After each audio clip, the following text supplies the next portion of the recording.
Okay, great. All right, good evening and welcome to our December 12th, 2022 Hanson Select Board meeting. And this is our last meeting of the year, guys. Think about that, ponder that.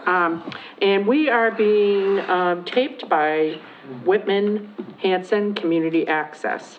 Please join me in the Pledge of Allegiance. I pledge allegiance to the flag of the United States of America and to the republic for which it stands, one nation, under God, indivisible, with liberty and justice for all. All right, well, we have a jam-packed and interesting agenda this evening. And, but before we do that, I don't want to give Mrs. Rain short shrift. Would you mind reading our public announcements? Of course. The Board of Health has approved a pilot swap shop program located at the transfer station beginning January 7th, 2023. It will be open from 9 a.m. to 11:30 a.m. and 1:30 p.m. to 3 p.m. on Saturdays and Sundays for use by citizens with current transfer sticker stations only. The attendants are now accepting donations. For more information, including a list of acceptable items, please see the Board of Health's web page. Excuse me. Please note, Town Hall will be closed on Monday, December 26, 2022, and Monday, January 2nd, 2023, for holiday observations. The Select Board wishes the residents of the town of Hanson a joyful holiday season and looks forward to seeing everyone in the new year. Upcoming meetings, the first one of the new year will be Select Board, January 10, 2023. Well, thank you, Mrs. Rain. And with that, we'll move on to new business. And our first item on the agenda is approve Stalwart Productions to use Camp Kawani for filming invitation to bonfire and permission to use McQuon parking lot for production parking. It's a lot packed into that one item. Ms. Green, I will turn it over to you and then perhaps you can introduce what we're discussing. Yes, Madam Chair and members of the board. So, as you know, we do have a production company who is filming the bonfire at Camp Kawani. They're using the Frontier Cabin. And we have the pleasure of having the Assistant Location Manager, Jamie Mertz, here with us, who is going to talk with you about the filming, the production, what they're going to be doing, and just answering any questions that you have. Also, we have Roger Means, Facility Manager from Camp Kawani, and we have Deputy Fire Chief Robbie O'Brien. He's here, they're here actually to talk about that they have been with meetings with all of the director and all of the production crew, going over almost everything. I have asked the health agent and our Conservation Commission here, just because they're going to be using fake snow, and we just want to make sure that they are okay with the procedures, what it is, the cleanup, things like that. So, given that, I'm going to turn it over to Mr. Mertz. Hi. You're going to go stand over there? Sure. You can do that. We love people at the podium. Hi guys, my name is Jamie Mers. I am one of the assistant location managers for Stalwart Productions. We're filming part of an AMC television show called Invitation to a Bonfire. It's based off a book of the same name. And we're looking to film over at Camp Kawani for 2 days. We're in our last couple episodes of our series. And a majority of our action takes place inside and outside of the Frontier Cabin. It's really just two actresses kind of walking towards the cabin. They have a few conversations inside the cabin, and then one of them is killed, poisoned, and then we are going to simulate burning down the cabin. I assure you that we will not actually be burning down the cabin. Could you emphasize simulate, please? Simulate, Okay. simulate. Yes, okay. We actually are doing a majority of our firework in Brockton, where we will make basically a fake cabin and burn that down.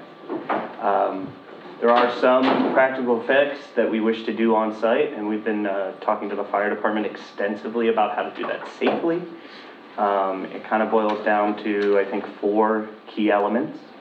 One of which is they're asking to put a fake fireplace into the building, basically a big old steel box with a propane, with basically a tube that propane would come up to make fire, much like your gas-powered fireplaces in your homes. Another is that they want to show a curtain from that fireplace going onto a dummy and seeing fire kind of trace along that curtain or blanket. We've talked about doing that safely by putting basically steel plating on the floor and then making that steel plating and then putting our own wood on top of that we have covered with a flame retardant. And this is actually happening in the Frontier cabin?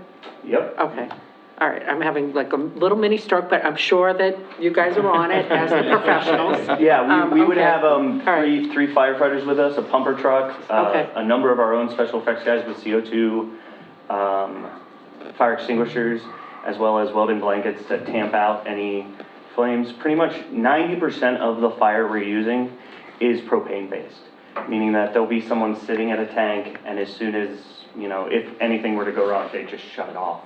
Okay, There are one shot, and that I was just describing, which the fire would kind of flow, but it would be on a flame retardant, like blanket, and then they would put just a little bit accelerant on that to kind of shape where the fire goes, and then as soon as it's done, they either douse it out with CO2 or put a blanket on top of it. now is this something you guys, not this exact scenario, but the general concept that you've done before? Yes. Okay. Yes. Okay, all right. I do have a question, Ms. Green, for you. I'm hoping that we've checked into liability insurance, and that we are named in the liability insurance. Yes, you are. Okay. You're on you're additionally insured on our insurance policy, which is $1 million per incident. We generated that certificate also when we applied for a Board of Health application. Okay, For our all right. catering trucks, so you guys are covered on that. All right, great. So we've got fire and snow too? Yes, so the other part of this is the fake snow, which they have not told me that they are definitely interested in doing. But I am one that I'd rather give you the information and then not need to use it. The way they do that is it's typically like 4 products. One is like a tarp, a white tarp, that then they put a white, we call them snow blankets, that's just like cotton on top of. Then they use a cellulose product, paper, on top of that. And then they may ask to spray like a starch onto some of the trees. It looks like the trees have been frosted by snow. With the paper and the blankets and all that, that just rolls up and gets taken away or vacuumed up. The cellulose, they would bring in basically a hose and hose that down. The material data sheets I did send over for both the cellulose and the starch products, and we've used them before and they are safe. Are they biodegradable? The paper is, and as is the starch agent. Okay. And can I just turn to our health agent and our conservation chair? Thoughts? We reviewed it, and it's your last name. You feel comfortable with it? Yes. Okay. And Phil, what about you? I do have a couple of questions. Anyone around here used this stuff before?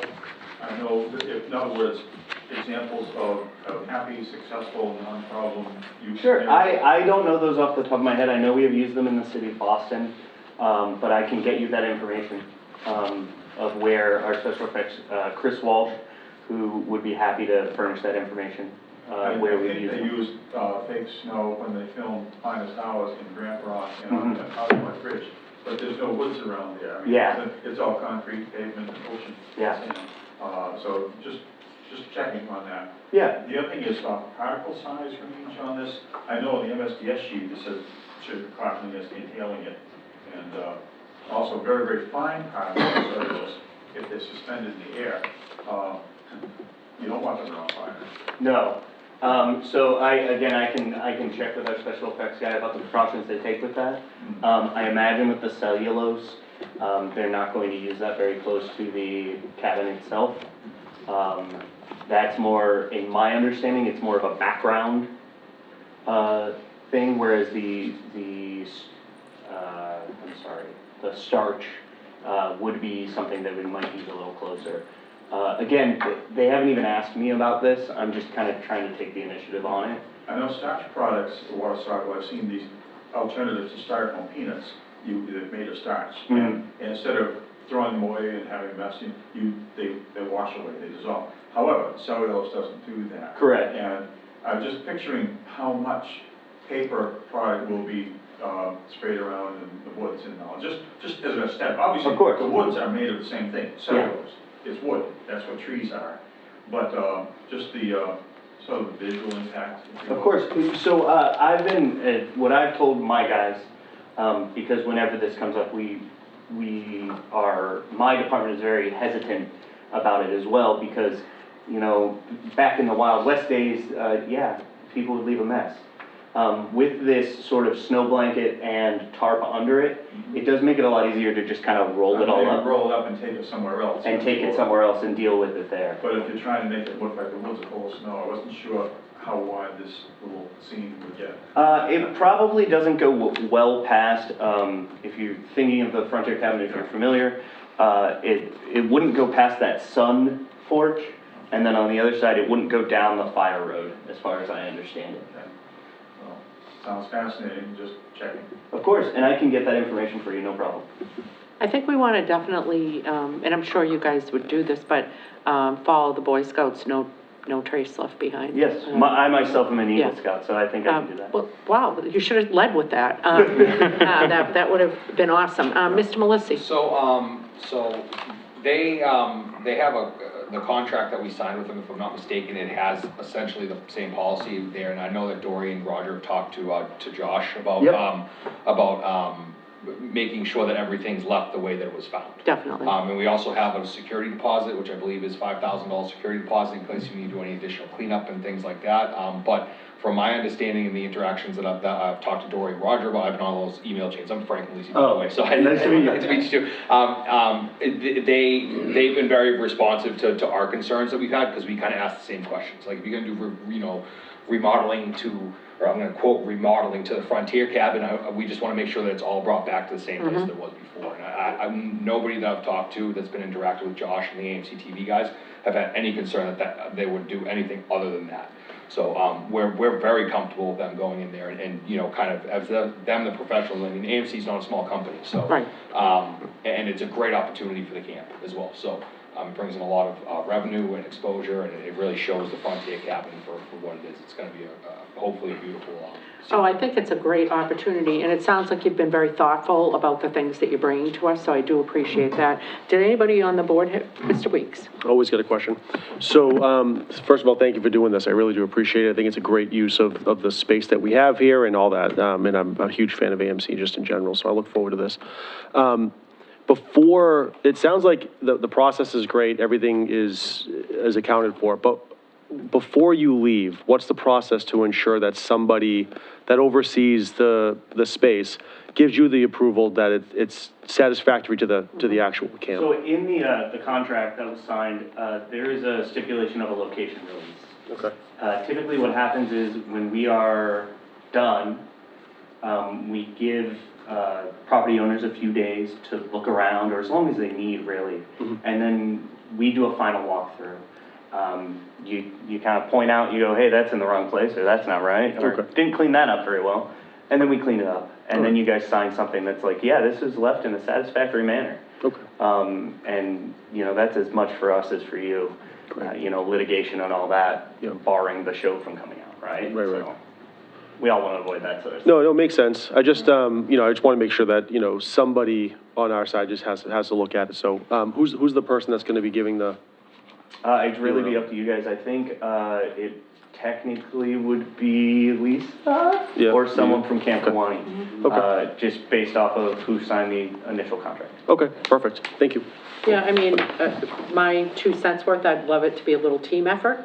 Perhaps get a couple of different sets of eyes who may be looking at it in different ways. For instance, Mr. Clemens, if he were available, might look at it differently than you would. Mr. Amato, Frank, and I know this sounds like overkill, but it is town property, and we want to make sure before we sign that release that, Yeah, and Mr. Means would also. yeah, be and present. I'm sorry, I pointed Yeah. to him, but I didn't say him. Yes? For Mr. cleanup's Means. sake, I've already gone up there with the back leaf blower and pushed all the loose leaves, all that type of stuff back. I'm gonna do that one more time before they do go in there, that's gonna make their job for cleaning up much easier. Definitely, yeah. So there's not all the loose leaves and the paper can get underneath them and hide and all that type of stuff. And since your boot's on the ground there, did you have any concerns or, you know, are you feeling? Not at this time, Okay. we've addressed a lot of things. We did have a couple of branches in the trees, those have been removed, so there's no safety issues that way. So I think we would all stand pretty much on top of it, and we're for the production company coming in there and doing it. So the chief and I did a conference call with special effects yesterday. Yeah, Yesterday, when we yesterday. did actually, because the chief was away last week. When I was up there, I met with special effects, the insurance company safety representative, the stunt coordinator, because we'll actually be interacting with stunt coordinators and stuff, and I think we're good with everything that's gonna go on. The chief and I are both satisfied with the discussions that went on with it. Okay. We actually already had the water department go up and check the hydrant for us, check pressure for us and things like that ahead of time. Good idea. So they actually did that yesterday. So I think we'll be in good shape. We're gonna have personnel there for the pyrotechnic days. We'll have more people there than we will just for a routine shooting day, so. That's awesome. Mr. Hickey? Yep, I have two questions, Jamie. First, I've done a little acting in the past. So is there any room for extras or? I think they need a dead body in Well, there. not the location, but I can definitely check with our casting. No, my serious question, and Deputy Chief O'Brien kind of answered it, but you said earlier you were gonna have 3 firefighters, you know, on the days. Now, how are they being paid? We pay them. It's similar to an off-duty detail. Same with police, we'll have 2 officers with us. Okay. And we'll be paying them for that. And those will be Hanson firefighters? Correct. Okay, And our apparatus are also paying for the day. okay, great, Yeah. cool. That's great. Ms. Green? No. Okay. And Mr. Heel, anything? No. Ms. Green? Madam Chair, I do have an email from Police Chief Mix. He states, "I have spoken to Mr. Jamie Mers regarding the filming at Camp K. I have no issues with the project and look forward to working with him and his crew." Okay. Of course, we're wildly excited that you're doing Yeah. this.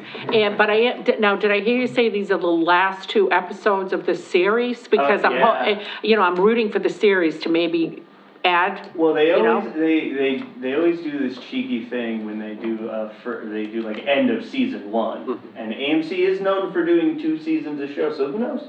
Okay, well, we might get those views up. We might get the Yeah. whole town of Hanson watching AMC. Get those views up so we can maybe have you come back again for a retrieval. That'd be awesome. All right, anybody have any other questions? Did you need us to make a motion, or was this more informational? I mean, I'm more than glad to just, as a matter of formality, to make a motion to approve, but I mean, we've already entered into the contract, right, so? Yes, what this would be Yeah. just the formality of the select board approving use of the Camp Kawani and also the McQuan. They're gonna be using that to park their production vehicles. Okay, I will So- entertain a motion. So moved. Second. Any further discussion? Okay, all in favor? Okay, great, thank you so much. Thank you very much. Thanks, guys. Don't, Jamie, don't listen to people in the audience, okay?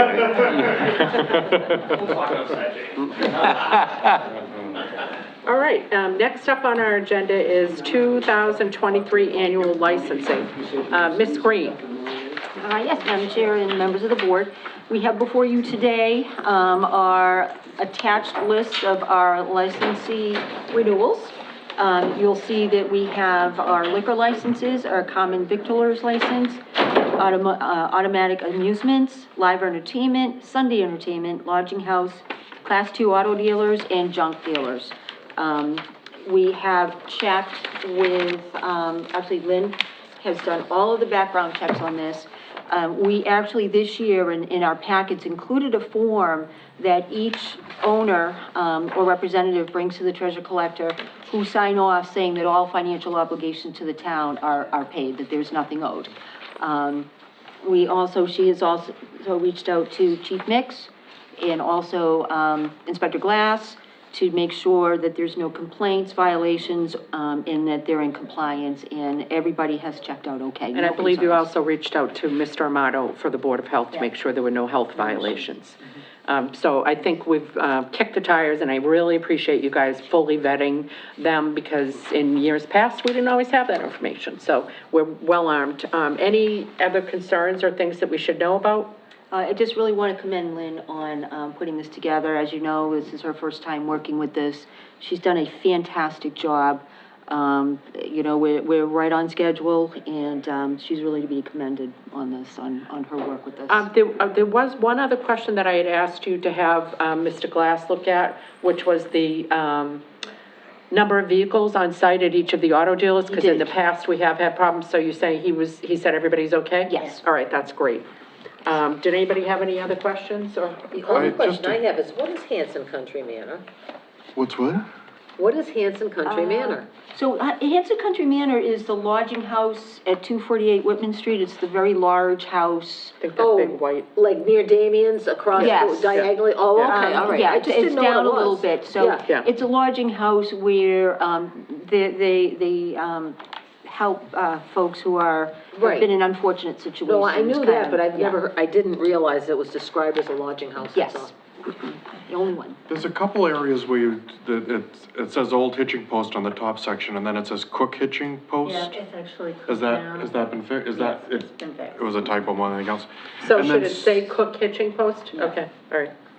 So, and then Specialty Auto was listed, are they still in business? He just sold the business, it has new owners, but he did pay the fee. Okay. So we'll have to deal with the new owners coming in and paying the fee for next year. But do we know that it's going to be an auto dealer?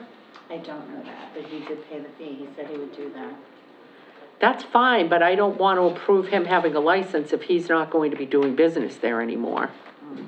Right? Well, he said that he sold the property, but he still owns the business, so he doesn't own the land. That's my understanding. If he was to move the business to another location, does the license move with him, another location in Hanson? He would have to reapply, right? Well, I think it depends, if it was like a conforming, you know, if it was just a, like, conforming place where he could locate the business, but it potentially might have to go through ZBA, or, like, so is he going to continue to be in that business? I thought he was, and someone told me he sold the business and there's somebody else coming in. I can follow up with him. Okay, because do you guys know what I'm saying? That I don't think we should be approving somebody to be in business if they're not in business. We could provisionally, but, you know, contingent upon you confirming that he is going to continue in that business, and then the remainder would just be approved as they're written. Did anybody want to make that motion, or were there any other comments? Okay. So moved. I will entertain that motion. Okay. Any further discussion? Okay, all in favor? All right, good work, Lynn. All right, we're clipping right along. Approve updated select board calendar, Ms. Green. Okay, yes, so in your packet, the current, schedule that we had basically only went up to February 7th, which we are, 2023, which we are fastly approaching. So what you have is a, new schedule that goes in through to 2024. I believe it goes to January 2024. So we just want to make sure that everybody is okay with the dates. Then I can forward it to the department heads to let them know what their date is to come before the board and provide some updates. Are we going to actually have these updates this year? Are these people going to show up? Okay. I'm going Well, to I let think, them know I when the think it dates isn't are. a matter of them showing up. I think it may have been a matter of We have us to- not. we have to tell them this? Yeah, so I think for the agendas, you know, we will look at the agenda and we will, you know, for, let's say if it was for the, well, we actually don't have any updates for, elder affairs, no. And I think, Yeah. May 6th is a Saturday. May That could be a 6th. typo where it should be May 16th. Okay. Look at that. If town meeting is Monday and Tuesday, the 1st and 2nd, the 6th is a Saturday. Right, so our first select board meeting would be the following Tuesday, at which we would reorganize. Which is what, so that would be the 9th. So you want to go the 9th? So we'll That- correct that to the 9th. That would be the date, yeah. So 5/9, can you just So you don't do want a to give us a sanity week check on off that? after town meeting? All right, let's see. Or the 16th? No, I mean, usually you do it right away, because if something comes up, It's the 16th. because you don't know who's gonna run for election, who's gonna get elected, so you wanna get the, Oh, I'm only talking about town meeting. town, okay, Yeah, all we right, can go the sorry. 9th or the Yeah, 16th. the 9th or the We can 16th. go every Tuesday in May. Well, Sure, why not? I mean, sure, why don't we, no, I do think there may be an action as a result of town meeting that we need to take, so it's always a good idea to have it as immediately On the following 9th. as possible. So that'd be the 9th. Yeah. But I'm just one gal, and we'll get 5 votes, so what do you guys think? It's far enough in advance, doesn't matter to me. It's Okay, fine. all right. And then, what are we doing, and then what are the dates in January? Yeah, I wish this started in Yeah, January. I do too. I have them, but, I know you gave them to us at some point, but if we're gonna put together well, a I know full it's calendar- January 10th. Yep, January is the 10th, first and then one. maybe the 21st? Yeah, January, so we have the 10th, the 23rd, and 23rd, then we The have. 24th. 24, yeah. 24th, I'm sorry, yep, 24th. the 24th, and then we have, February 7th. February 7th, okay. All right, because I think we'd like to get back to that cadence of twice a month, rather than every week, and even some other nights that aren't on a Tuesday. Not that I don't love all of you and love doing it, but, okay, so, did anybody have any other concerns? Can you just do a sanity check, Lynn, that we don't have any other weird Saturdays or like, Yeah, I'll check it again. okay. So what was the board's, what was your thoughts in May? The 9th and the 16th, or 9th? No, or just the 9th. Just the 9th? Just the 9th. And then the 20, and then, no, that's election day, and then the 30th, right? Yeah, I mean, let's face facts, even though, you know, we're well-intentioned and we don't want to meet a lot, and, you know, Yeah. unnecessarily, It might leading happen. up to town meeting, we're gonna be meeting probably more than the Right. 2 weeks in May, in April, because, you know, despite our best efforts, Oh, yeah, we yeah. usually have to ramp up there, so I think it'd be nice to give ourselves a little reprieve we for a have week or three. two. We have Yeah, we in have 3 April. meetings in Yeah. April. Yeah, So with the election being on the 20th, did you want to meet possibly on the 23rd to reorganize? Because the 30th I is think that that's right after important to Memorial do. I Day. do think we should meet on the 23rd, to reorganize. And then have the 30th off, because that's right after Memorial Day. Yep.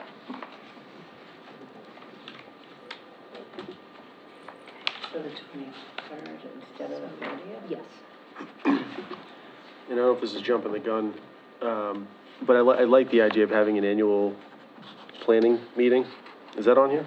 There is a planning board, no, I know what you mean. Yeah. Strategic planning? Yeah. And it is not jumping the gun, because actually, we Lisa, should. Lisa and I just spoke with Ann Donner, was it yesterday? I don't know, my Monday. days are Yes, blending. yesterday. One of the questions she asked was, like, that was a great session, and that was some amazing ideas, but like, what are you guys gonna do to follow up on it? And I said to Lisa, I'd like to actually kind of plan on twice a year, not obviously a full 3-4 hour thing, but like a sanity check on how are we doing on the stuff we talked about, just talk about that, nothing else. So I like your idea of. I think we had so much positive feedback at the end of that I Yeah. think it makes sense to do those, just put them in now, so people can have enough All time, right, because it would be so on Saturday. let's look at what date would be, are you saying to do a couple Saturday, to do one Saturday and just try to pull people together? If Or it's- we could do a if it- Tuesday night where everybody's here, most of the committees and boards are here. Yeah, I mean, I like the idea of being able to walk around like we did last time. I'm not 100% sure. If we can mimic that in here We or could somewhere still, else. we could do our meeting Yeah. up at Camp Kawani If we could do wanted to. that, it'd be, Yeah. I would be On for that. Tuesday. Yeah, we Yeah. could do, I mean, why not? We could just reserve you know, I mean, I don't think that it's a hot property on a Tuesday night. So we could just reserve Camp Kawani, so we have that same kind of, Yeah. open collaborative feeling of, you I know. thought it was great, so if we Okay. could plug in a couple of those now, that'd be great. All right, so what would that look like? We would definitely want one probably right after the May town, somewhere in the May town meeting range there. Would you want to do that Beginning on the of June. 23rd?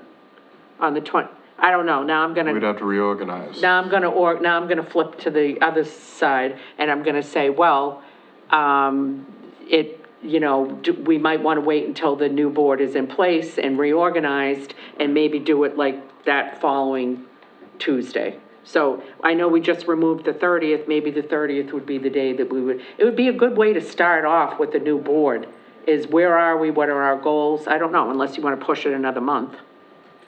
No, I think that's a good idea. So the 30th? It says planning board up, it's planning update period. Yeah. All right, so 5:30 will be strategic plan check-in. And it will be, and we should definitely, make sure that we're letting everybody who was invited to the strategic plan know to mark that on their calendar, so that they know that we'd really like them to be there. And we should also reserve Camp Kawani, for that night. And then throw another one in. When did we do it last time? Well, November? the last time it wasn't super duper popular, because it was the week before Thanksgiving. Some people were complaining about that. Right, so maybe- But, I mean, sometime in November is fine. We were just pushing the envelope and doing it a little bit later in November. Yeah. So if we want to do it every 5-6 months, then yes. If we want to do it 6 months, then you are looking at November. And we're meeting 11/14. Maybe we could do it the first week in November? The 7th? Yeah, like the 7th? Is that a holiday? For some reason, that's It's just, It's usually election the day. 11th, I think, isn't it? huh? Is November the holiday the 7th? 11th? The election, it says It's- election day. It's election day? That sounds right, yeah. Well, I know that What's on the- Beth and I think the, Attorney General, the Secretary,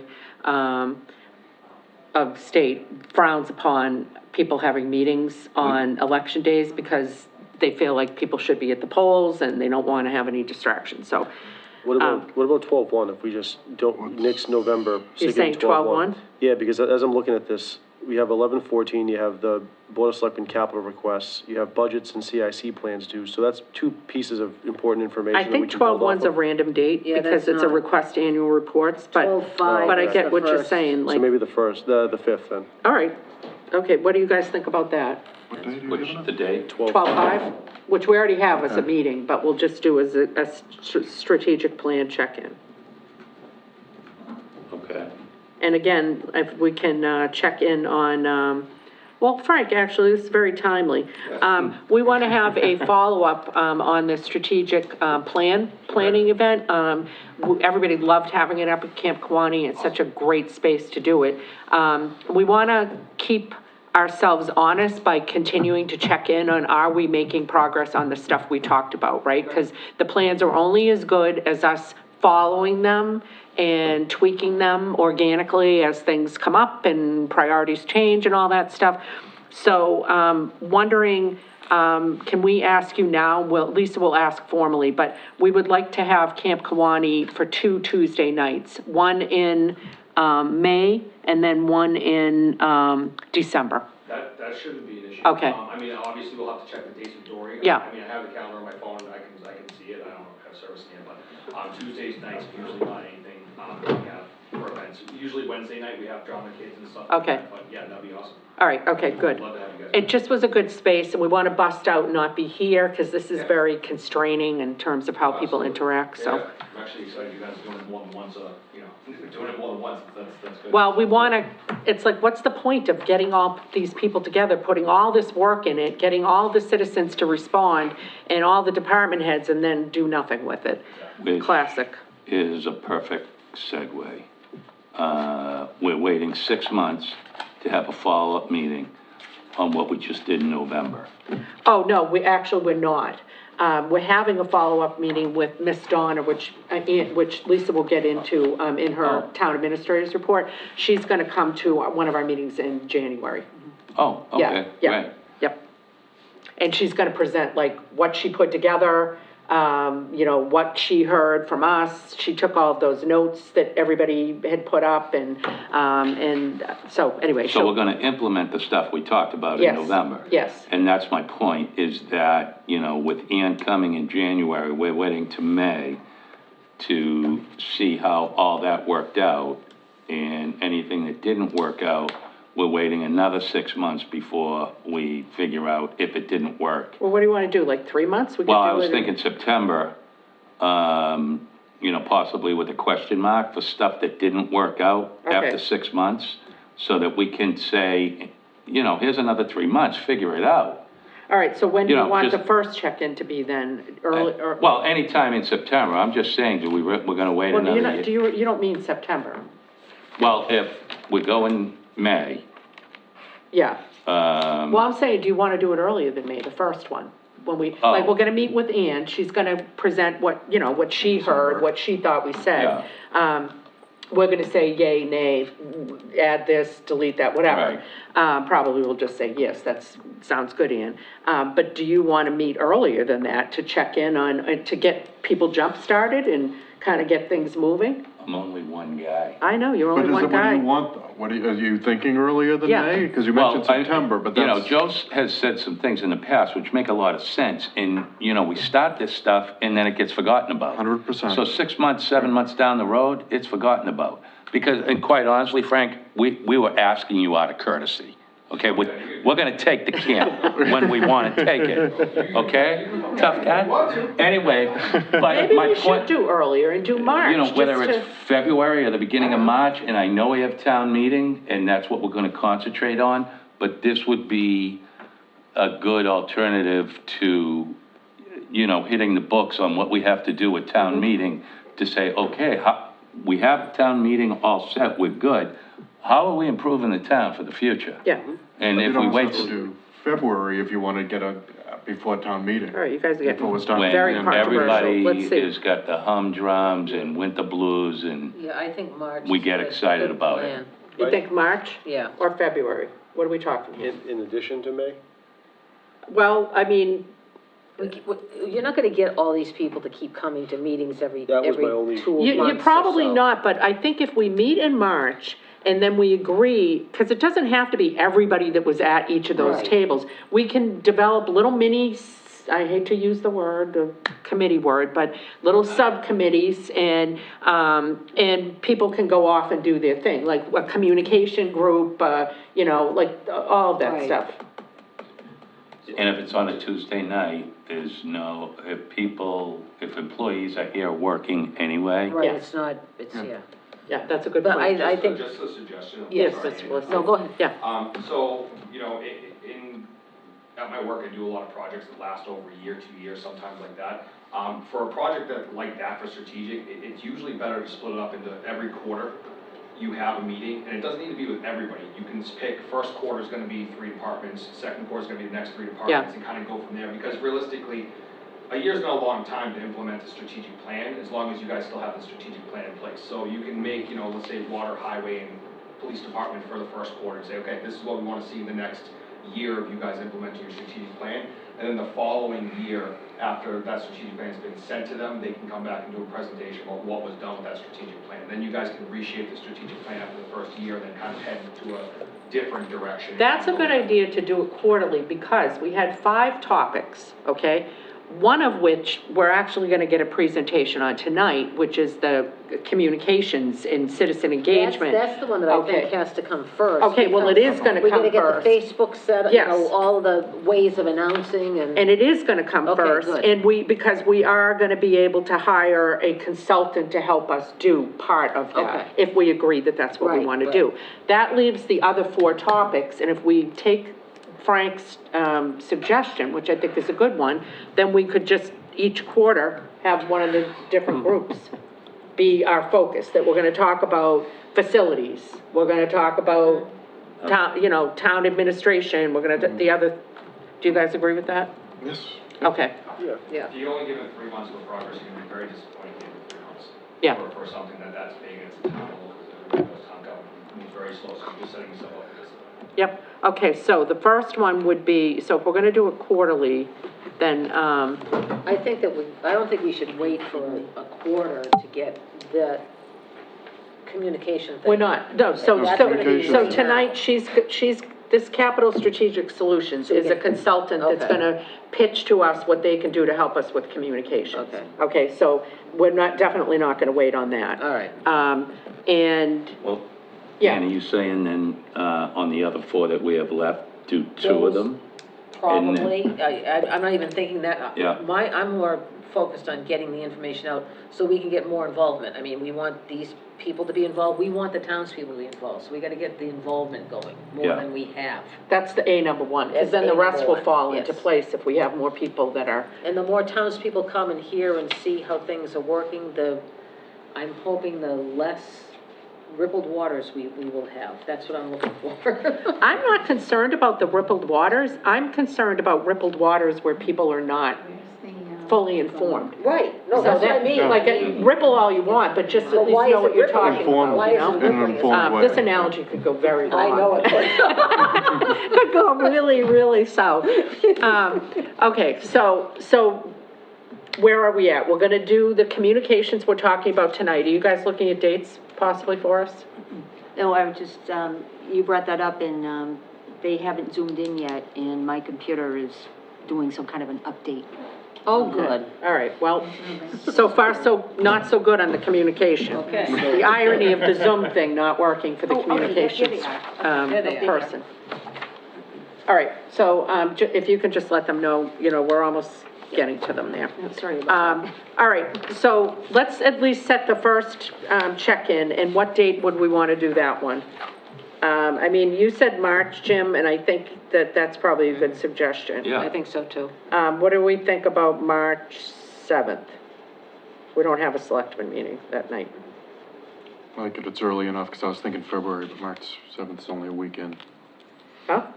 March 7th? Because I was hoping for February, but. You March want 7th February? No, March 7th is the beginning of the month, so Yeah, yeah. it's, Okay. early March is fine. All right, so March 7th, we'll do our first check-in, and then we'll work with Lynn and, Lisa to get our next one down pat. So are we changing these, May dates that we were? No, I mean, let's try, so March, I mean, granted, it's almost 3 months. May 9th and then May 23rd, we're adding in. May 9th was actually just an extra one, but So the. May yeah. 30th, right? And then May 30th was gonna be the other strategic, Which is a quarter out. and Yeah. May 23rd. and. Yeah, we had both. No, May 23rd was, that's a planning board update. Yeah, you had it originally as. We already had that as a meeting, but it was the 30th, and it's a planning board update. So we changed that date to the 23rd, and then added the strategic plan check-in for the 30th. Okay. Does that make sense? Mm-hmm. All right, so I think if we get March and May down, we're good. And then we can have you guys take a look at trying to get 2 more in before the end of the year on a Tuesday night. All right, and if you could take that under advisement and let us know. All right, so, did you get all that down, Lynn? For the very simple, item on our agenda of approving the revised simple. calendar? It was simple, so we got our hands on it. Okay, any other, concerns? All right, so to recap, we are adding a March 7th, check-in for the strategic priority. We are changing the date, to the proper date of 5/9, for the reorganized, board. Why do we have reorganized board? It's before the. That is not No, that's correct. We will not not be reorganizing the board on the 9th. No, we will not. I don't know what that is, but That'd be anyway, the we'll meet that night, but we're 23rd. not reorganizing. That'd be the 23rd, We right? can't reorganize before we have an election. No. And then, the 23rd will be a regular meeting. And that's when we will reorganize, so that should say reorganize and then planning board update. Can the and- planning board be on the 9th, or is it not? Sure, yeah, you wanna swing that to the 9th, Lynn? Just to add insult to injury? We're just gonna, I'm not paying any attention to this until I get an updated one. Okay. We get the set and then, all right, so the 9th will be Housing Authority Planning Board update. The 23rd will be reorganize, and the 30th will be another strategic plan check-in. And then we have December 5th as another strategic plan, check-in. And then we need one more date somewhere in between there. Probably sometime in September, but we'll see. We'll take that under advisement. So I will entertain a motion to approve the revised select board calendar with the changes as noted. So moved. Second. Okay, any further discussion? Are we going to be getting an updated? Yes. Okay. Yeah. Thank you. All in favor? Okay, great. Thank you so much. Okay, now we are moving along.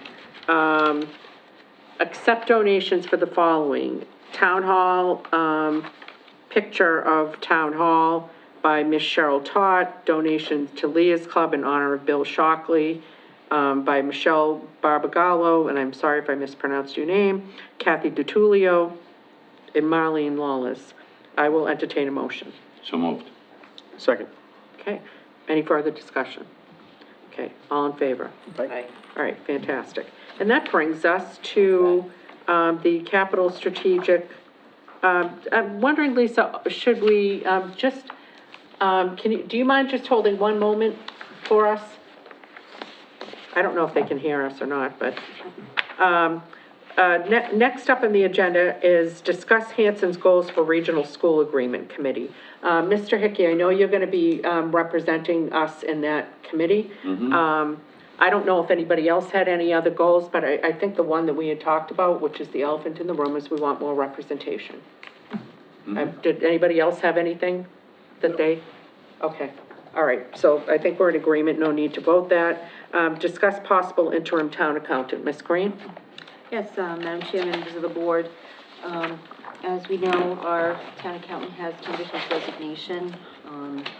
And again, I just want to reiterate that he's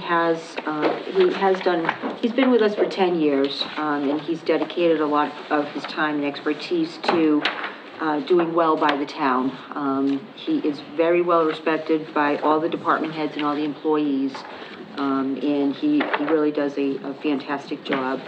And I really just want to reiterate that his service will be greatly missed. But in the interim, we want to make sure that we do have coverage. We did receive a proposal for just interim accountant services, and that is from Eric Kinshirf. And you have a copy of his proposal. And, now, as far as procurement, just to clarify, I do have a call into the 30B hotline with the question, if we do hire someone from a firm who is a CPA, does that mean under 30B to be exempt, that that person, as the CPA, has to actually do the work? Or can someone else in his firm who may not be a CPA, do the work? So I am waiting for them. I made the phone call yesterday and left a message. I hope to hear from them tomorrow. I will follow up just to get an answer to that. Ms. Green, one of the things that Mr. Hassett had expressed concerns about was, that this gentleman or any gentleman or woman who presents themselves, may be extremely competent and well-versed, but we want to make sure that when we enter into a contract with, somebody, that we are specifying that we don't want junior members working on our account. That if the person that we're meeting with, that is the person that we want to engage. Obviously, behind the scenes, if he's got other people, working and he's tutoring them or whatever, that's, we don't need to know how the sausage is made. But our point person, our person who's going to be the one meeting with our department heads, our person who's going to be your point of contact and working with our auditors and working with the, town treasurer and the assessor and all that stuff should be him or another senior member that we should have an opportunity to meet. Yes, absolutely. Yes, we will make sure of that. And depending on what the 30B hotline provides me for an answer, that's going to give us the direction. Okay. So do you need, given the time frame and that we're not meeting again, do you need us to take a vote contingent upon you getting a read that we are okay to move forward as we are, to hire him as an interim, and then we're going to meet in the new year to determine what our long-term strategy is. Yes, Okay. I would like that, yes, please. Okay, I will entertain a Can I motion. ask just a quick question? Yeah. Sorry. No, please. How many hours a week? Thank you, Joe. So he will be on site 4 hours a week, but then he will be available remotely, either by phone or email, for any questions or anything else that needs attention. For 40 hours a week, or? The second page here shows salaries with hours worked being 35 to 40, and we're paying this person $1,500 a week, which is the equivalent to $72,000 a year. And if I'm supposed to compare Plimpton, for example, at $64,000, they're only working 25 hours a week. So how many hours a week is this person working? Well, they will work as many hours as they need to make sure the town is being represented and serviced. I think it's a similar arrangement to what we currently have with Mr. Hassett. And Similar what you or have. more? Yes, I don't know how much he gets paid, and I don't know his contract. the dollar amount is very similar, and the arrangement is very similar. Okay. Yeah. Yes, and what I did provide is I did start a salary survey. So that's what you have with you, this, shows how many hours. These are dedicated employees to the towns, how many hours they work and what their salaries are, and there's, any information that is helpful. Mr. Hickey?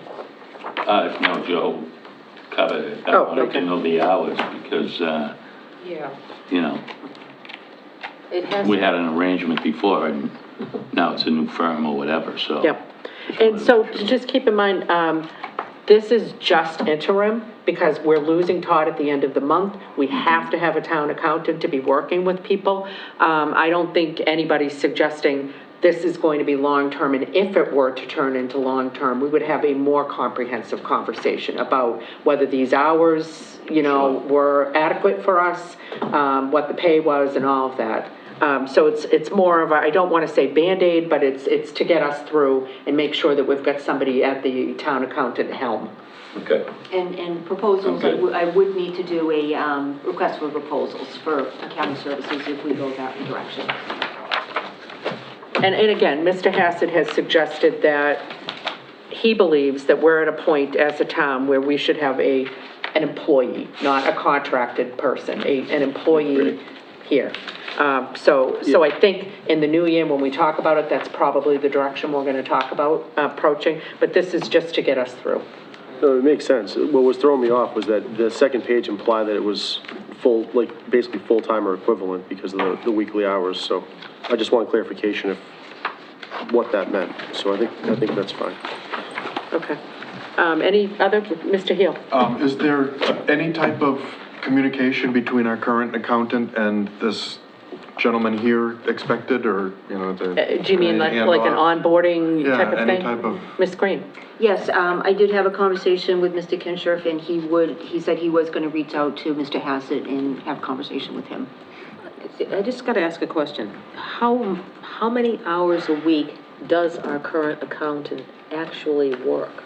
Not whatever. No, he's in the office 4 hours a week on Tuesdays, but he's accessible. I know he's always accessible. but Yeah, so I don't know if we know. It's just so yeah. open-ended to say 4 hours a week and we can reach you if we need you. Where it worked with Mr. Hassett, but Because we knew him and he, we don't, yeah. so that's a little open-ended to me for $1,500 a week. That's a lot of money. And was Mr. Mr. Hill. Hassett paid hourly or weekly like this? Weekly, like this. He was a contract employee. So hourly? Yeah. 'Cause No, he was paid in this same manner. Same manner, and do we Yep. know about the? And roughly the same amount. Okay, But thank you. we. Thank you, Madam Chair. He feels that we need to have a full-time, or a full employee. Yeah, I Let's mean, put it that way. yes, I said, what is your suggestion? And do you feel that we could continue with something, an arrangement like this? And he said, my suggestion is you should have an employee Okay. in town hall. So, and, I think we have to respect, given that he has been with us for 10 Yeah, years. no, and that's done a why good I give job. that a lot Yeah, of weight. Yeah. Give that a lot of weight. Yep.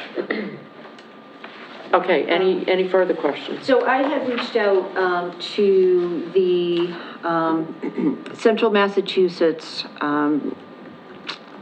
CMRPC, which is Central Massachusetts Regional Procurement.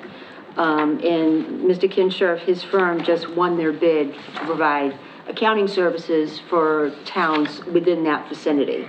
I did reach out to them to see if we could basically kind of piggyback onto that, latch onto that, but unfortunately, we're out of the area, so we cannot.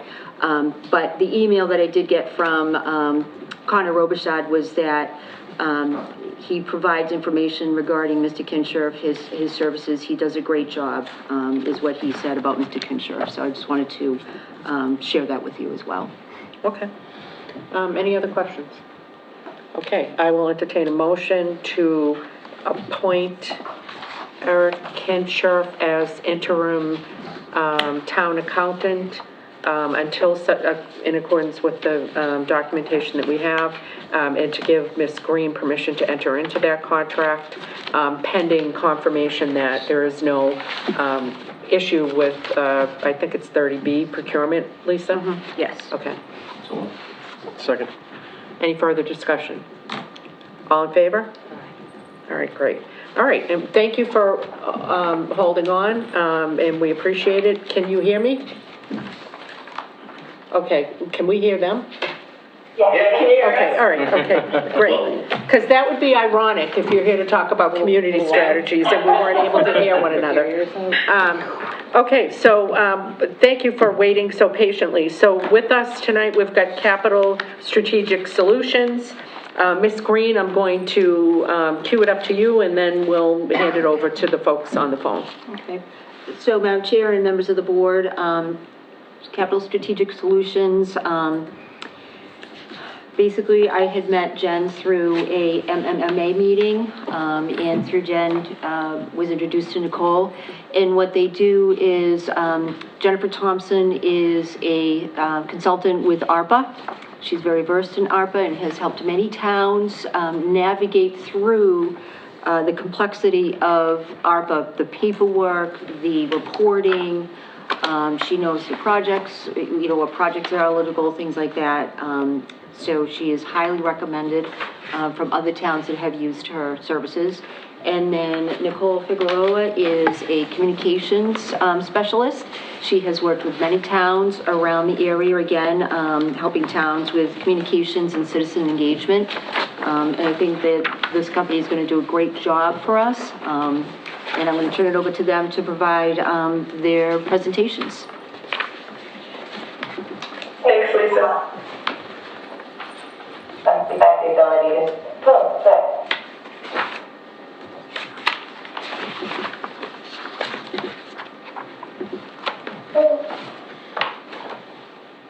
Well, thank you for having us here today. My name is Nicole Figueroa. I'm the CEO of Capital Strategic Solutions, who were formed in 2014. And we are a certified woman-owned business enterprise. A little bit more about us. We're Massachusetts-based. We're right out of Marlborough now. The majority of our staff are former municipal employees, experts in public administration, finance, grant writing administration, human resources, including policy development, emergency management services, public safety, public works and infrastructure improvements and operations, community engagement and public relations, project management and oversight, as well as on-site support services.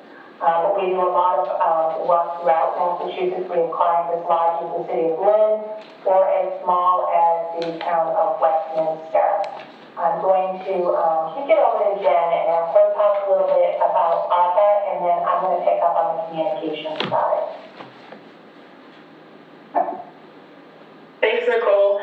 Thank you so much for having us, and thank you for allowing us to Zoom in. You know, we are local, so we do tend to prefer to come in person, but we both had other meetings tonight. One of us had one before, and one of us had one after. So thank you so much for accommodating us and letting us do this via Zoom. But we look forward to meeting you in person. I'm gonna talk just very briefly about ARPA because I think you folks already understand and have already done stuff with ARPA. I don't think you need a tutorial necessarily on ARPA, but you know, there may be folks in the audience or folks that are watching that may not be as familiar with it, so I'll just give a very basic baseline you know, overview of it. And as the town administrator mentioned, we do work in a lot of cities and towns. We have helped, I think, about 22 cities and towns with their opera funds in a variety of ways, certainly with treasury reporting, putting your projects in through the county portal if you're under the county system like Hanson is for a portion of your money. We also have done some outreach, but we do a lot of eligibility and procurement and any sort of the paperwork and administrative work that goes along with ARPA. So ARPA was signed into law in March of 2021, as you know, and they created the Coronavirus Local Fiscal Recovery Fund. The intent of these funds is to support local, state, and tribal governments regarding the impacts of COVID-19. As you probably are well aware, Hanson was eligible to receive just over $3 million.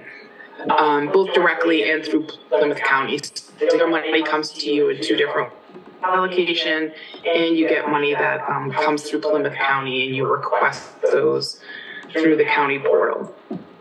So you're responsible for reporting to Treasury for your local allocation, and then you're responsible to report directly to Plymouth County for anything that comes through the Plymouth County section of those funds. You have until December 2024 to obligate the funds, and I know you've already obligated some already, and then until 2026 to spend them. I did put a little note here that most of the counties in Massachusetts are requiring you to obligate, some of them sooner than December 31st, 2024, just because I think the intent is that they want to make sure cities and towns are spending all of the opera funds that were allocated to the various counties. Next slide, please. So as you're probably well aware, like I said, I think you've been through this before, but there are 4 general uses that you can use the ARPA money for. The first is the most obvious. You can use it to respond to the public health emergency or to mitigate the impacts of COVID-19. You can provide assistance to households, small businesses, nonprofits, and then aid to impacted industries like tourism and travel. The second is municipalities can use it to provide essential workers with a premium pay, it's called.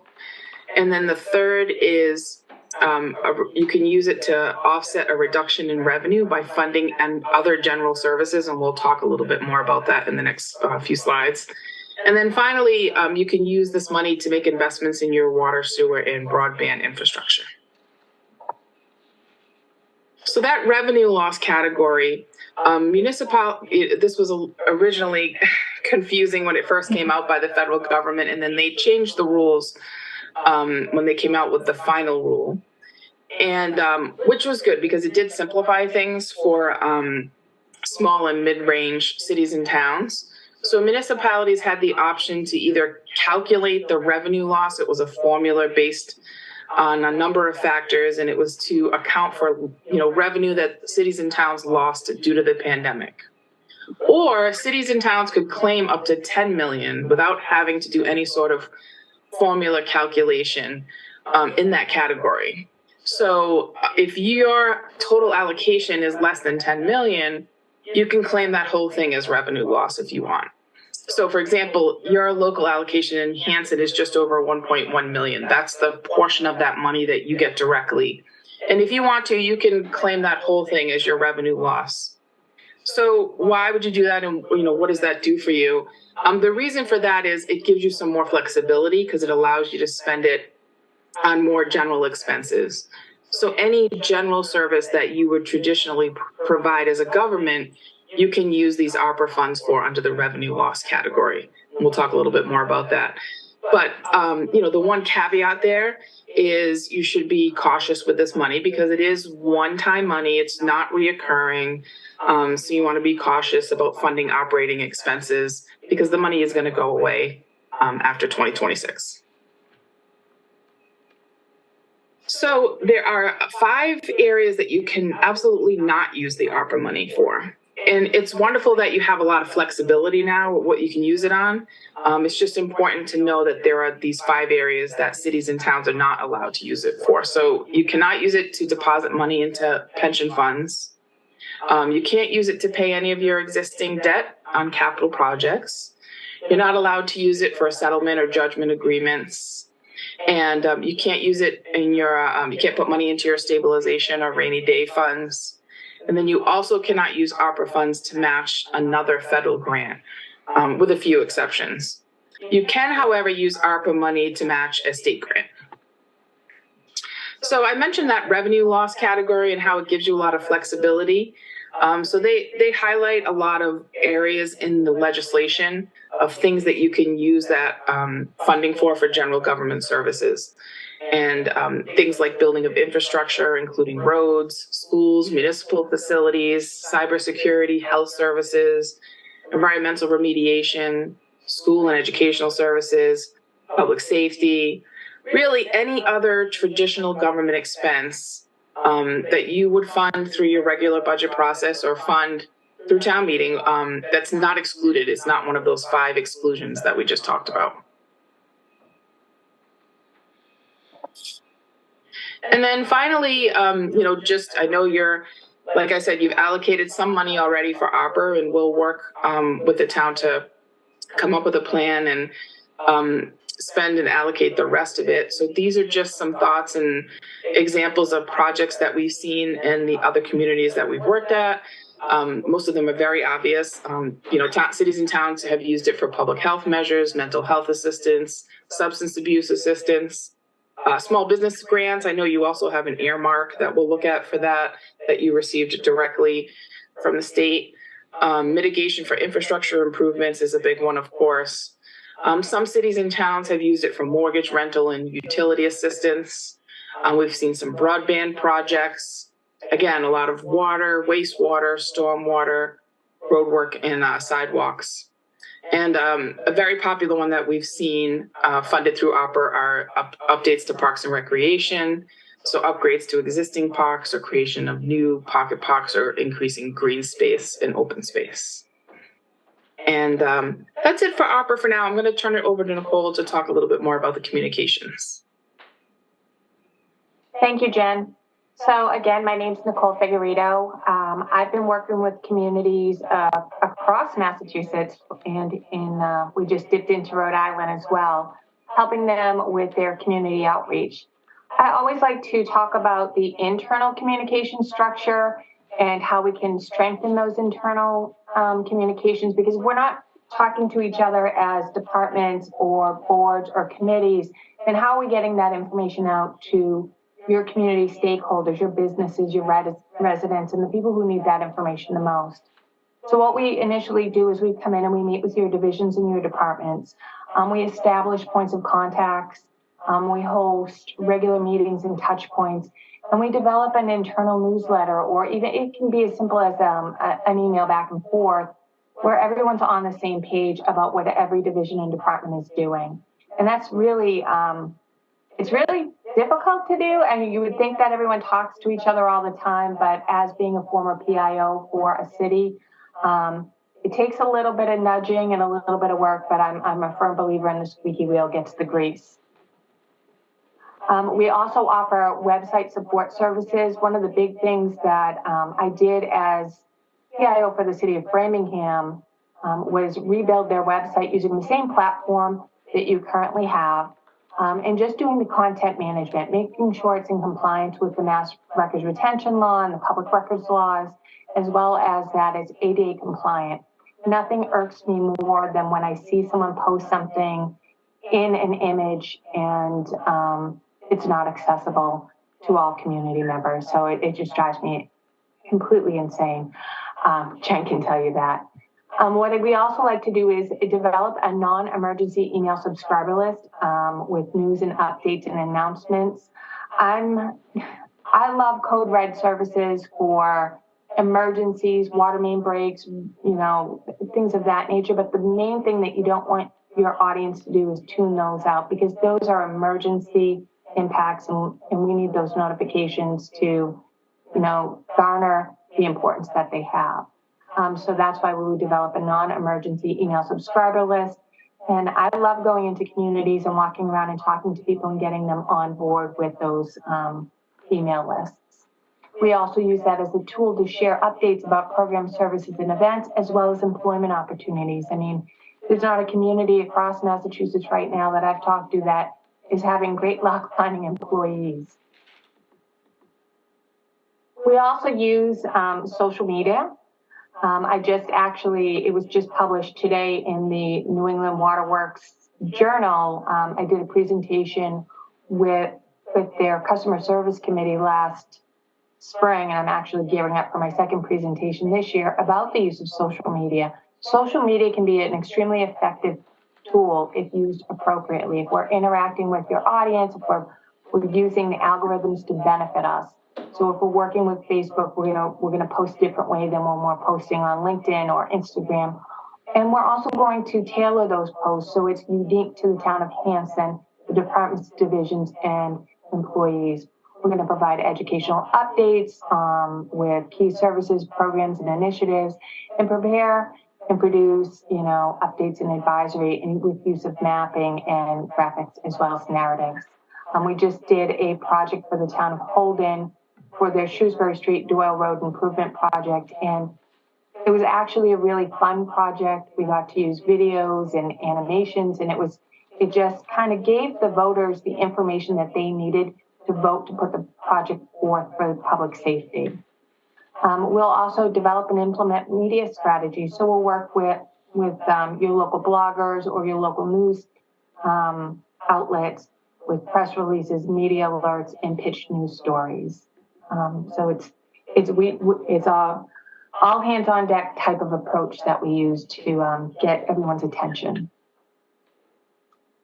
So the effective communication bridges the gap between community stakeholders and government, and things that we talk about are being clear and direct. We strive to use the most direct, straightforward language to communicate policies, programs, and avoid jargon.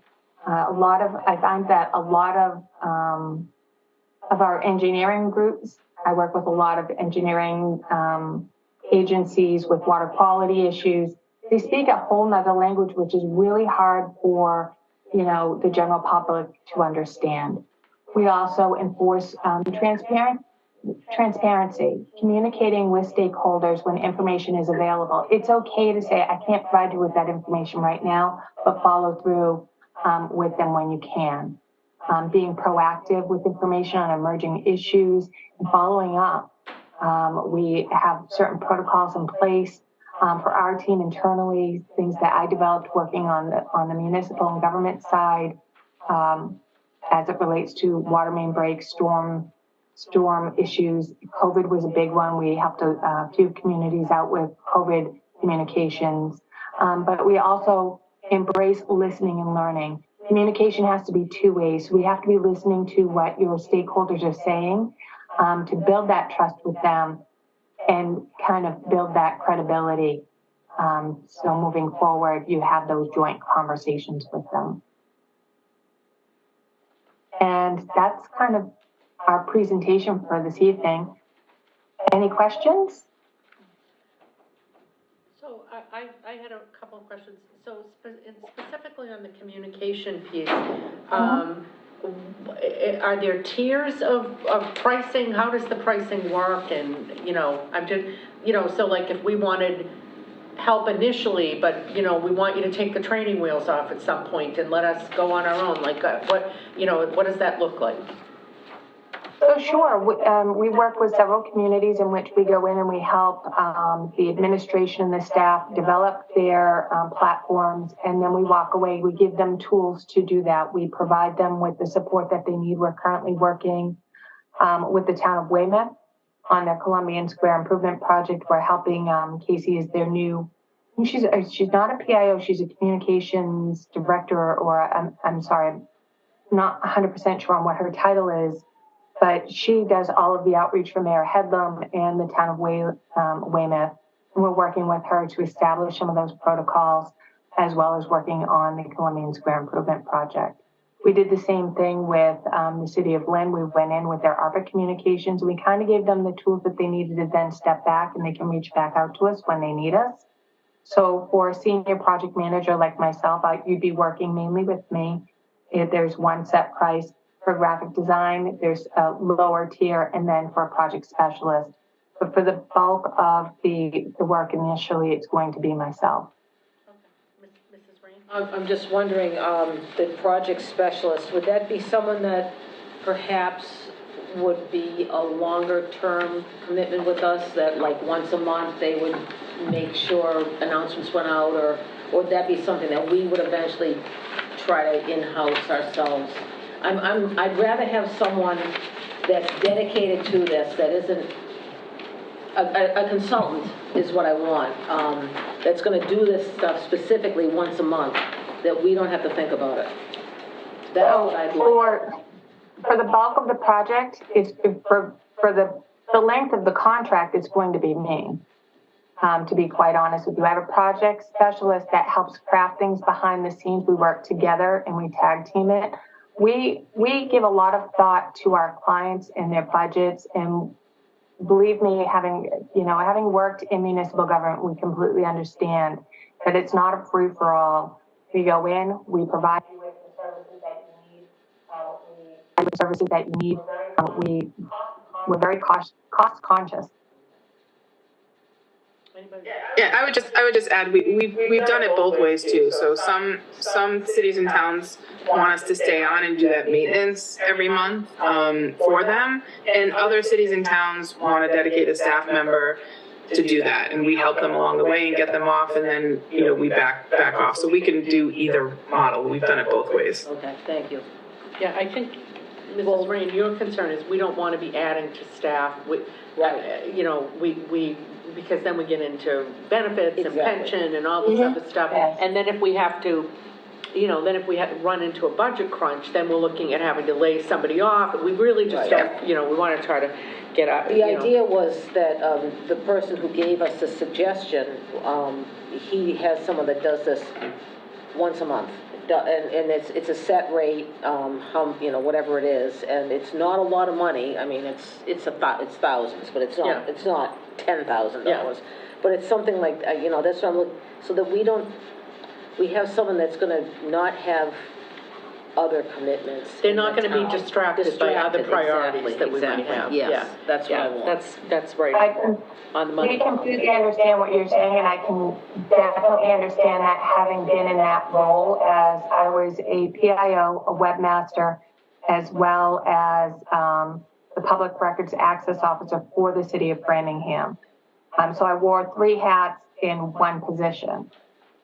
And it's an effort behind the scenes that we take very seriously. For everything that we would produce for the town, we act as an extension of the town. We represent ourselves accordingly. There would never be anything that would go out without proper approval or someone's eyes looking at it as well. So I want you to have that assurance. Okay, that's perfect. Mr. Hill, did you have a question? I really like all the presentation and the look. I'm all into the communication and all. It's too bad we don't have our IT director here, because a lot of questions I'd be asking of him. One of them being, would you take advantage of our existing infrastructure, or would you be suggesting we purchase additional infrastructure or use something else other than what we're using today? So initially we would go in and we would work with your IT department with your initial infrastructure. I mean, I did look at your website. You have a Civic Plus website. The only thing that I saw that was missing, and it may have been just my review, was an e-subscriber list that was not a non-emergency e-subscriber list. So that we would take on if Civic Plus offered it as an add-on, we could use it through Civic Plus. If not, we could set up a constant contact with the button. Facebook, all of the social media platforms are free. So you're not really taking on anything extra other than you're having the support staff that you need for your IT department, your town administrator, and your town staff to get their information out. And we'd also work with your individual departments to get them talking to each other and using an internal newsletter that will help develop, so that your Public Works Department knows what's happening maybe in your Parks and Recs Department or in another area so that they're all on the same page. I will speak from my experience working with the city of Framingham and working in larger communities. I work for Pinellas County Utilities. It's, when your divisions and departments are struggling sometimes just to get their work out and their messaging out, they're not understanding or realizing what everyone else is doing and they're not all on the same page, but they do rely on each other. Your Department of Public Works relies on your police and fire departments. Your fire departments clear hydrants. Your police departments provide them with support networks for when a water main break happens or some other situation. So it's just getting them on the same page initially, internally, and then we start building outward. No, you're right, Mr. Hill, though. Lisa, have you had an opportunity to mention this to Steve at all, or talk to Steve about it? No, Steve was actually with me when we had our initial meeting with Capital Strategic Solutions. So he is well on board with this company. Okay, because I know the website overhaul and some of these other things, I think Steve has told me that he thinks we need to work on too. Yes. So Yeah, no, I'm he sure was he would present for welcome that, the so- support and the help. Absolutely, yes, he is. Did that answer your question? Very much Mr. Hill? It does. It's hard for me to, I'm not sure if we're gonna be voting what we're gonna do at the end, but it's hard for me to make a decision on a company like that without having Steve in front of us and be Yeah. able to ask him questions and Yeah, fair enough. expressing his concerns. Mr. Weeks? Yeah, I mean, this sounds great. I mean, I'm looking at it, and it sounds to me like in a nutshell, your services basically help us identify various projects that we could work on, and you're trying to help us stretch the dollars, the ARPA fund dollars, as far as they can possibly go. Is that accurate? I would say that's accurate. We also will help you with your reporting. So making sure everything's accounted for, you followed all the rules, and then we'll help you with your reports to Treasury, and we'll help you put your projects into the county portal and make sure your quarterly reporting is done to Plymouth County. But yes, that's absolutely what we've done in all the other communities. We have a capital improvement committee, and we're really trying to support that. It's a revitalized capital improvement committee, because in the past we may not have had that robust kind of a group. And so we're really trying to support them. Is that something that, you guys have got experience working with the capital improvement committee and working through? Obviously, ultimately things will come through us to put on the town meeting warrant and what have you and make decisions. But we do want to make sure that capital improvement committee is empowered, to the extent possible, to make the decisions that they need to make in that role. Is that something you're familiar with, or? Yes, absolutely. So, well, first of all, I should tell you my background a little bit. So I'm a retired town administrator, and have been in municipal government my whole career until a year ago when I retired. So, I've built capital plans. I've done a lot of work with capital planning, and have always, met with capital committees and finance committees and select boards. And particularly with ARPA, when we've built project plans in the communities that we've worked in, we've met with several capital budget committees within the communities. Not all have had them. There are a few cities and towns that don't have an active capital budget committee, but many did. We also, a lot of cities and towns wanted us involved with finance committee or advisory committee. Some cities and towns actually had an ARPA subcommittee. So yeah, it's certainly something we're very comfortable with, and a world I've lived in for a long time. So I think that's a very strategic and smart decision that you're making. That's great. We actually happen to have, we've got 3 members of the Capital Improvement Committee here. We have the chair of the Capital Improvement Committee. Great. So hi, my name is Frank Galisi. I'm the chair of the capital improvement. So it's actually funny, because last night we discussed the capital improvement doing kind of like a 5-year plan of capital improvements and doing a very kind of robust report, if you will, to the citizens about all the assets that we have. Do you guys have any examples of what you've worked on in different towns for your capital improvement presentations, plans, budgets, form, reworks, things like that we can look into?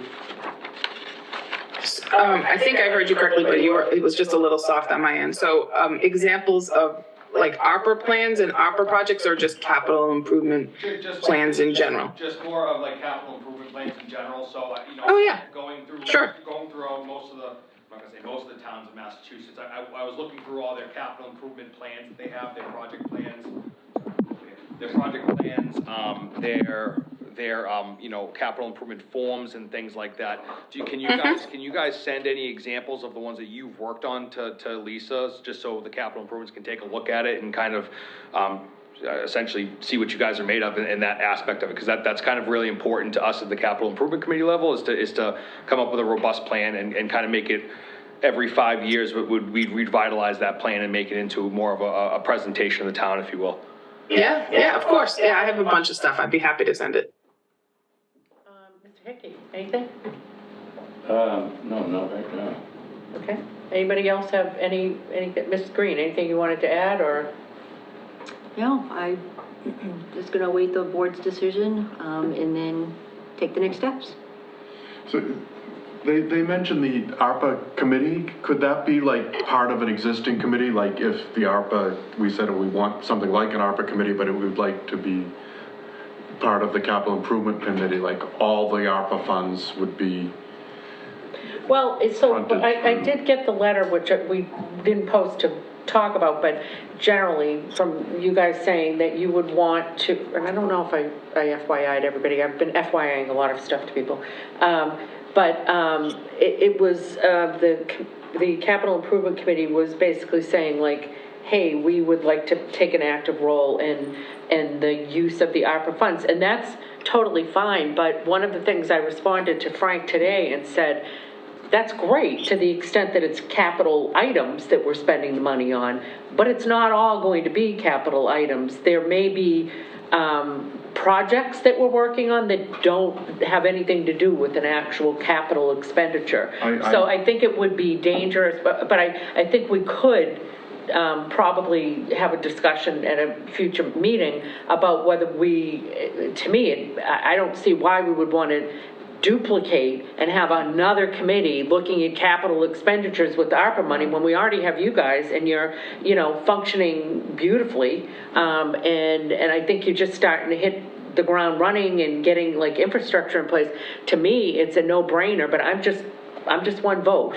I think it's a no-brainer to say to you guys, to the extent that it's a capital expenditure and it's got to do with ARPA, we're going to have you guys work on that piece. And then, but I think we've got to talk about how do we apportion what is going to be a capital expenditure and what is going to be something else. And I don't even know what those something else are right now, but And that's the problem, is the something else. I think we're gonna have hundreds of people, not hundreds, but everybody asking for that something else. And it seems like that something else needs to go through a committee, an ARPA committee, Well, I think that's part of the strategic planning, right? When we circle the wagons and we get back together again and go over our strategic plan, part of what we're gonna be talking about is, all right, we talked about all of these priorities, we set goals, we said we had a vision, and now where is this funding gonna come from? Obviously, part of it, we're not bullish about raising taxes.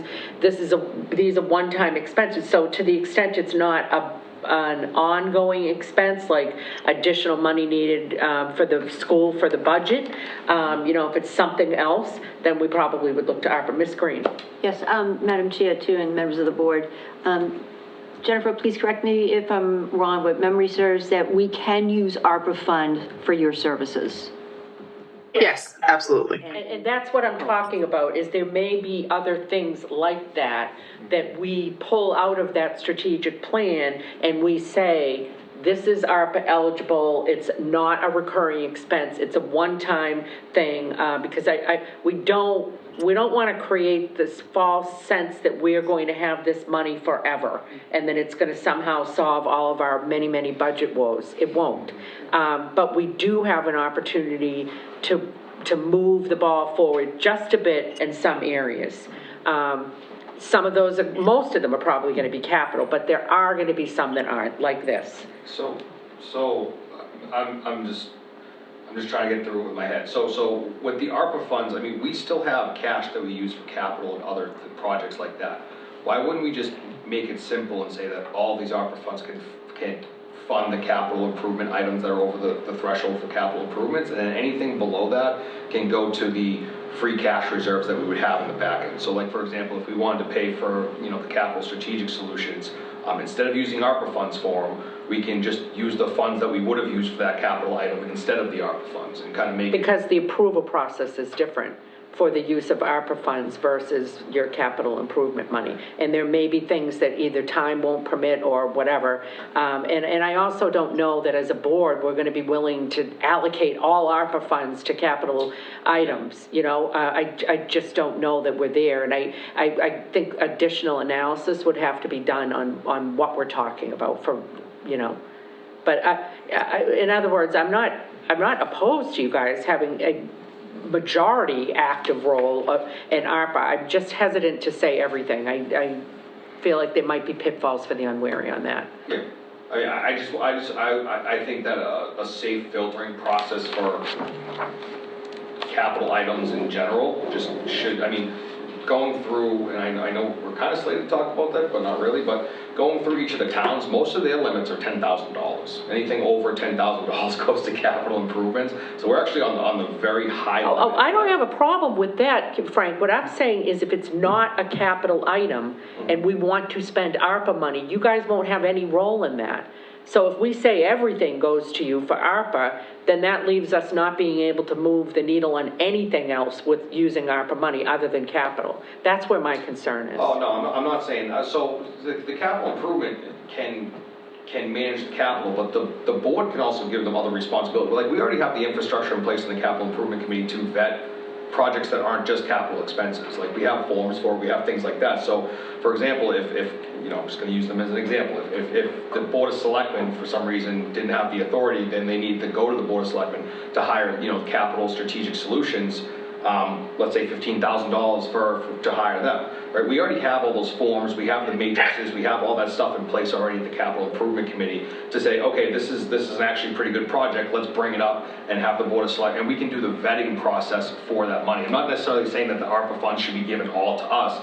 I'm saying that the board should be open to saying, okay, if you want to use ARPA funds for this project, why don't you go talk to the Capital Improvement Committee first, then give the recommendation. I also would want FinCom to have some role, and obviously the department heads and all that stuff. Why don't we put this in the parking lot and plan on talking about it in January? I get where you're going. Yes, it would be amazing to have a committee who's willing to vet that stuff so that we're not hearing about it first and then having to work through all the various. And in that meeting, we should probably have, I talked to the FinCom, I know I've talked to you about it before, we should probably have a meeting between Capital, FinCom, and the Select Board, just as one, just get on the same page for it. Yeah, and I think we should have that before we jump into whatever this new little process is going to be. Yes. Okay, Mr. Hickey. I actually just wanted to know about the financials. Ladies, I saw that you put down hourly rates, for different people, but, how much, basically would the town be looking at, as an expenditure? Look for which path, both or? Well, the whole. Like strategic, for the communication versus the ARPA, or, Well, whether we are allowed to use ARPA funds or not, it's just, how much is this gonna cost us? Well, I think that depends on what they're gonna do. It depends on what package we pick and what we want them to accomplish. Okay. So are we trying to figure that out? Because that was my question too. So are we trying to figure that out right now? Like what path we're going down? Because I have the same question. Well, I think that's a valid question, because in order to kind of figure out, is this something that we think is the best use of this money? We have to wrap our mind around at least a general concept. Obviously, we're not going to hold you to the penny, but a general concept of, is this bigger than a bread box, or, we're talking, on average for a town our size, you've looked at our website and, you kind of know where we're at. If you had to project out and you were doing, if we said, hey, we want you to do a bid on how much you think it's going to cost us, are we talking about, in year one, this would cost more than $20,000? I don't know, I'm making these amounts up, I have no idea. Well, I'll talk about the opera one because I think that's the easiest one. So, the communications is more Nicole's world, so I'll hand it over to her. But, so the opera one, it's I think cities and towns so far, we kind of offer this on-call service because cities and towns really sometimes don't know how much they're going to need us, so they think they're going to need us more than they actually do. So that's why we do it as an on-call. Because, I just think a lump sum, people may think they're going to need us for like 20 hours a week, and it's never that much. But some cities and towns like to put a not to exceed on there, so we could certainly do that. I've talked to Ms. Green about that. So, if you're comfortable having a not to exceed for the opera, then you could just use us as much or as little as you wanted. In terms of how much, I would say cities and towns of your size, what I've seen, and based on what I think you want for services, over the 3 years left if we have opera, I think you'll spend maybe 15,000, and that's probably high. It's probably more like 10. But you could do a not to exceed of 5,000 for this year and then revisit it on July 1, or you could do a not to exceed total of 15 to cover the whole 3 years or something like that. We're really flexible with that. It's not an issue. That seems very prudent. I like the not to exceed because Yeah. it's a governor for us. It's like, like then we can stop, take a snapshot. Have you been delivering what we needed? Could we be more efficient in what we're asking of you? Like, are we, forum shopping, like 5 of us calling you, that type of thing. So I like that because it's kind of like self-governance. Yeah, and, okay, great. And so where is that at in terms of the communication tranche? So I think Jen and I are probably in the same boat as with the communications. We're as much as you need us or as little as you need us. So you're looking not to add staff on, but you want a robust communication program to get people to your meetings and to be proactively engaged. Initially, I'd have to take a look at it and sit down with your IT department. I'd have talked to your town manager. But we'd have to look at how many hours we were looking at each week, and we're very comfortable with doing a not to exceed as well for that. We could start off with something, in the probably $10,000 range, see how it's working out, and then you could either say, we want to continue with this or we don't. If we're not seeing the bank. Like, I'm a numbers girl, so I like to prove my worth with metrics and show you how we've grown your audience, how they're interacting with us. We do that with the Plainville Department of Public Works, as well as the Westminster Department of Public Works, the Central Mass Stormwater Coalition. We also use it with the City of Lynn when we're doing outreach with them, as well as a lot of our other clients. I like to get into the rhythm with them. We start off with a not to exceed, and some extend it out because they like our services. Some eventually have staff members who become interested and want to take on extra tasks or learn something other than their other immediate roles. So we could do as well. Is it possible for you to, because I think Jennifer, I think Jennifer gave us kind of like a cut and dry answer, which, was easily digestible. I understand your piece is a bit more, dependent on so many different variables that it's not easy to give us that cut and dry. But I'm just wondering, is some way for you to go through and say to us, if we take it to this level, redo your website design and the social media, working with your IT, we anticipate that it probably would be this dollar amount. If we take it to that next level and work on the internal newsletter and blah, blah, blah, like, it's almost like kind of like a progressive, Baby steps. Yeah, baby steps. We could take babies as small steps as you want, and we could take leaps and bounds. It's really, once we get in there and start working with your IT department, it's a determination of whether you're going to stick with your existing Civic Plus platform or you want us to build you something from scratch. Because we have done that before. We've built the Dedham Westwood Water District website, as well as the Framing Housing Authority and Holliston Housing Authority websites. That takes a lot of programming on the back end of that. We've also done, if it's a social media post a day, that's building up your Facebook algorithm and the interaction, and if we're monitoring that as well. So I think what I could do is I could sit down and I could write out a not to exceed price point for each aspect of it. I just have to have a more in-depth conversation with your IT director on where he wants to go.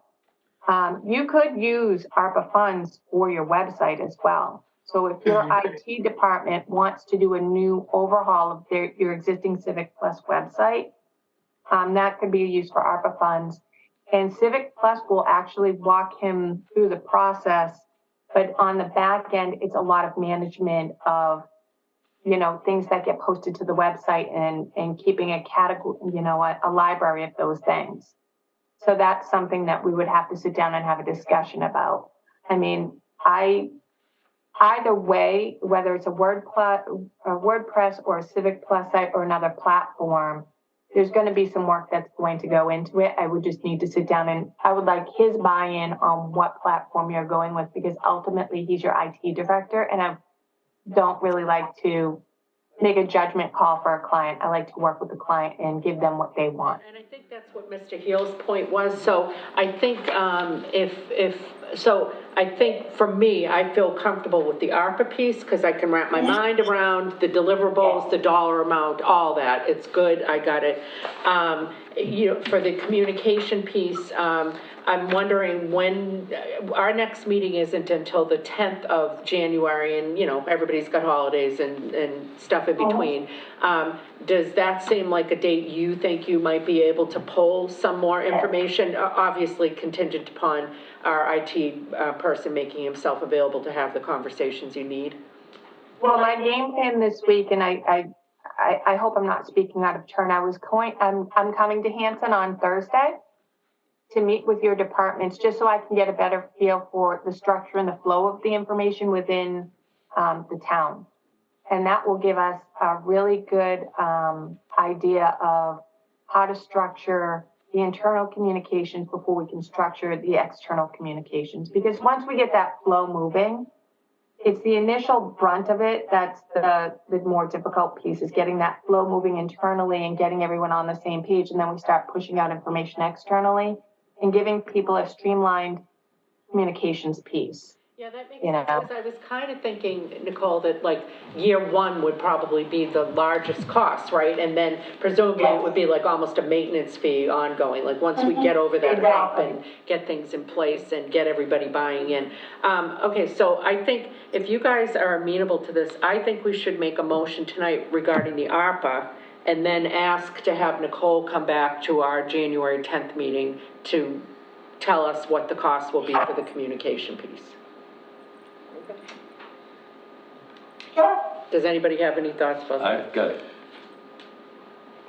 some stuff. Yeah, I have lots of questions. Do you guys too. want to, do you have any more questions for them. these folks? No. Or, okay.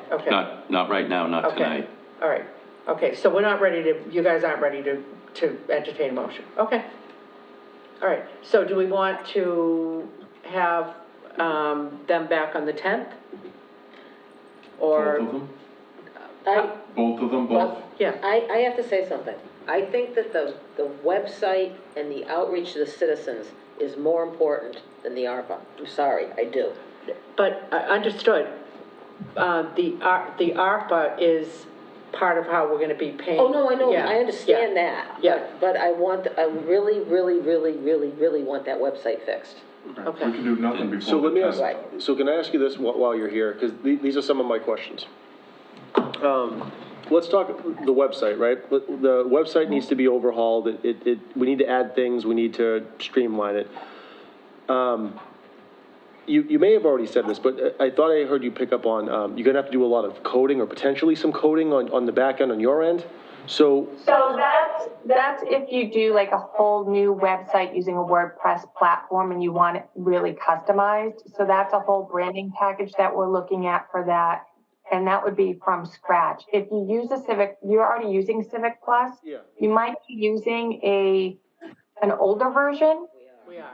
And you could upgrade that with Civic Plus, but so I did have a conversation with, your IT director And we did talk about it, and we did talk about Civic Plus and the cost for upgrades, but he also is running a department. So in the city that, a few cities that I've worked with, specifically in the city of Framingham, because I did their overhaul twice, there's a lot of behind the scenes juggling that has to go on with Civic Plus, even though you have hired them to do that upgrade. And that's not just a one person. If you're running a department, you can't be running the website and posting for everybody and doing everything for them. That's a whole other. And that makes sense. He has said that to us, that, you know, he's putting out the day-to-day fires, that an IT director puts out. He does not have time to be posting on be our social media guru and all the, you know, and the website guru and all that, so, yeah. So going back to my questions, please. So we were talking about the idea of various involvement in doing a website, and I'm just using website, and I'm going to use social media as an example because I feel like it's something that obviously needs to be improved upon, but at the same time, there's other things that we have going on in town that I'm just curious if we're, these are where really my questions come from, is are we actually leveraging our internal assets the way that we should be versus what can you bring to the table that would improve those internal structures and assets? So let's say we have to do an overhaul or a small overhaul or something. The 170 an hour, I'm assuming that's gonna be you. In the communications piece, right?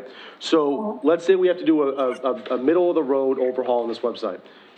Is that gonna cost us $170 an hour for 10 hours? Or are you gonna be saying we're gonna have to hire this company to do the coding on the back end, which that 170 then turns into $400 an hour because you have to hire X, Y, and Z to go back? No. Okay, No, that's not how that works. okay. So if I quote you a price of $170 an hour, and that's our top tier price for me, Yeah. then that's what it is. I would never quote a price and then say, okay, well, my fee was this, and let me slide this other one in, and this one's gonna do it, and this is how much that is. That's not how that works. Okay, so when you say, If we're just working on the internal workings of your website, and we're doing content creation and doing a cleanup and an overhaul, if it's me doing it, it's the 170 an hour. But I have to get in and look at the back end of your site first, and I haven't had the opportunity. I've looked at the front end, but not the back end. okay, so when you're talking about coding, whether it be through WordPress or Civic Plus or literally just you're writing code, the old MySpace way of doing things, you're literally doing it? So. It's either myself or we have a webmaster / graphic designer, and he's a lower paid person. Yeah. And I believe in the quote, and he will do it, and I will double. What we do is a checks and balances in-house before we deliver something to our client. One of our biggest commitments is we don't want to deliver a project or any type of material to a client that we can't stand by and be proud of, especially because we see ourselves as an extension of that community. So when it comes to you being there at 170, this person being there at 160, you're saying that we would just be charged the 170? The 160 wouldn't sneak in even if you gave it to that other person? If I assign it to him, he does it for the 160, and then I take one review for maybe 1 hour or however long it takes me to review his work. That's what you're charged. If he does 4 hours of work of website or graphic design work or build you a brand package at 160 an hour, we review it internally and then pass it on to you, but the internal review is usually maybe 1 or 2 hours. Okay, and then during this website and graphic designing of the website, would you be passing off the tools and all these things on to someone that we could give to in the future to do that? Yes. Okay. Yes. And then as far as Facebook, no, that's fantastic. And then as far as like Facebook and Twitter or anything else, I mean, we definitely under post on all of those things. I think municipally everybody does that. And even if they're doing a good job, you can always post more. What are the metrics that you use? So even if you said that, which would be great in terms of just a variance in general, if you just improved it by 100%, that could really just mean that instead of 2 people viewing it, 4 people view it. And although that's fantastic and it actually is a good thing, what are we really looking at in terms of quality increase in viewership? Because I'd like to turn the 10 people that are watching this into 50 people. How do we do that? Exactly, and that's the push-pull method. So you're going to be pushing from your website out to your social media channels and vice versa, and you're going to use your local cable access program to get that going. We're gonna use videos, we're gonna use graphics on your social media channels. And the way that we look at that is we look at the post and we look at the engagement factor on each post. Facebook has metrics behind it that can tell you how many people interacted with it, how many people liked it, how many people shared it, where it went. Your website should provide you those metrics as well on the back end of it can kind of dig down deeper to see how many people are actually visiting your website and what pages are the most popular and how many people are visiting it. I don't see it as a success if we gained one person and then we're 100%, higher than we were the day before. That's not a success for me. A success for me is going from, I'll use the town of Clinton for an example. We used we created the We Dig Downtown campaign for a construction project in the town of Clinton. Clinton has 8,000 residents. We were reaching 10,000 residents in the surrounding communities as far as in some foreign countries with each post because we were championing and sharing information about the businesses in downtown Clinton during the pandemic when construction was happening, talking about how they were the cornerstones of that community and how they helped build those communities. So it's when you get into those personal levels and those personal stories, even highlighting your employees, talking about what they're doing for work. We did it in Framingham. This will resonate a little bit better.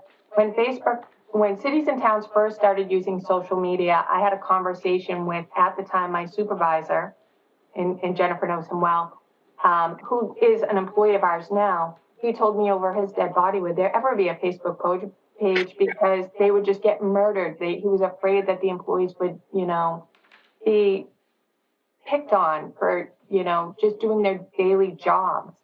And we talked about what the community members saw. And they saw the employees going to the bank or to Dunkin' Donuts. They didn't see that same employee plowed for 24 hours, got out in the middle of the snowstorm, fixed a water main, got back in the truck soaking wet, and then on a 15-minute break went and got a coffee because they were tired and they were going to have to plow for another 12 hours.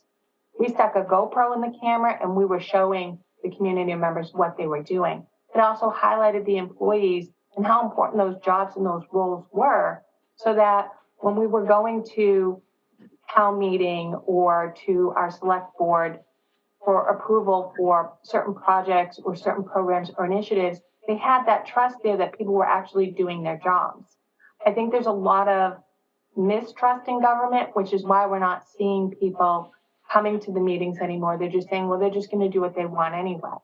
So once you start building out that algorithm and you're doing that push-pull method from your website and your social media, your government channels, as well as your local medias and getting them involved in it as well. It builds up that community trust. You build up that algorithm and then you create a vibe.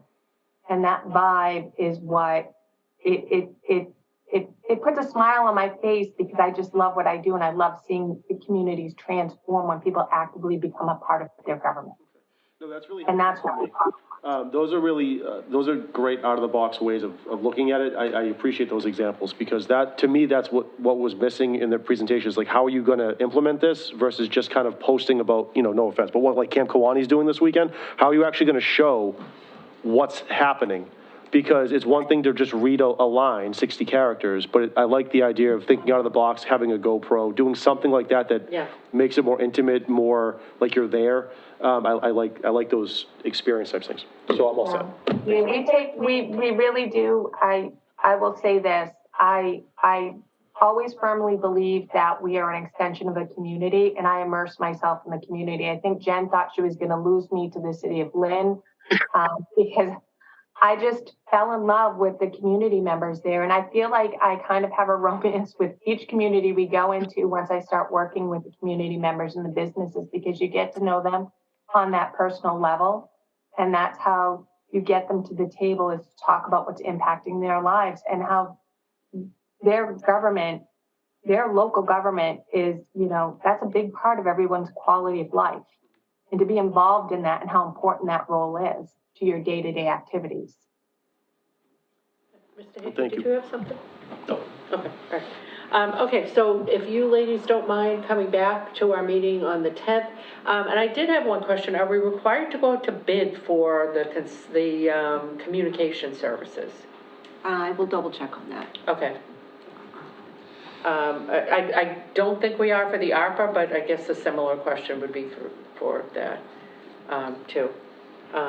Okay, so we'll plan on having them back on the 10th. Is there any other information that you guys would like them to be prepared to talk to us about at that point? I just think more examples of things that you would do, I think would be huge for me. And I want my baby steps, that's what I want. I don't want this big overarching thing, I think that the townspeople have said enough about how bad our website is, that's very important to them to get it fixed. Yeah, the I mean, website and just myself- knowing what the hell's going on. I myself have gone on there and tried to find things, and I just throw my hands The up. search engine is the worst. The search is terrible. I agree. Okay, so, thank you for the therapy session, and thank you for, the suggestions. Yes. And, we will plan on having you guys back on the 10th. If you can, looking forward to hearing what you come back with after you've met with everybody up at Town Hall and had a deeper dive discussion with Steve. I think that will probably really be more meaningful for, and help us make the decision. So, Great. so appreciate your time and your patience tonight. Thank you so much.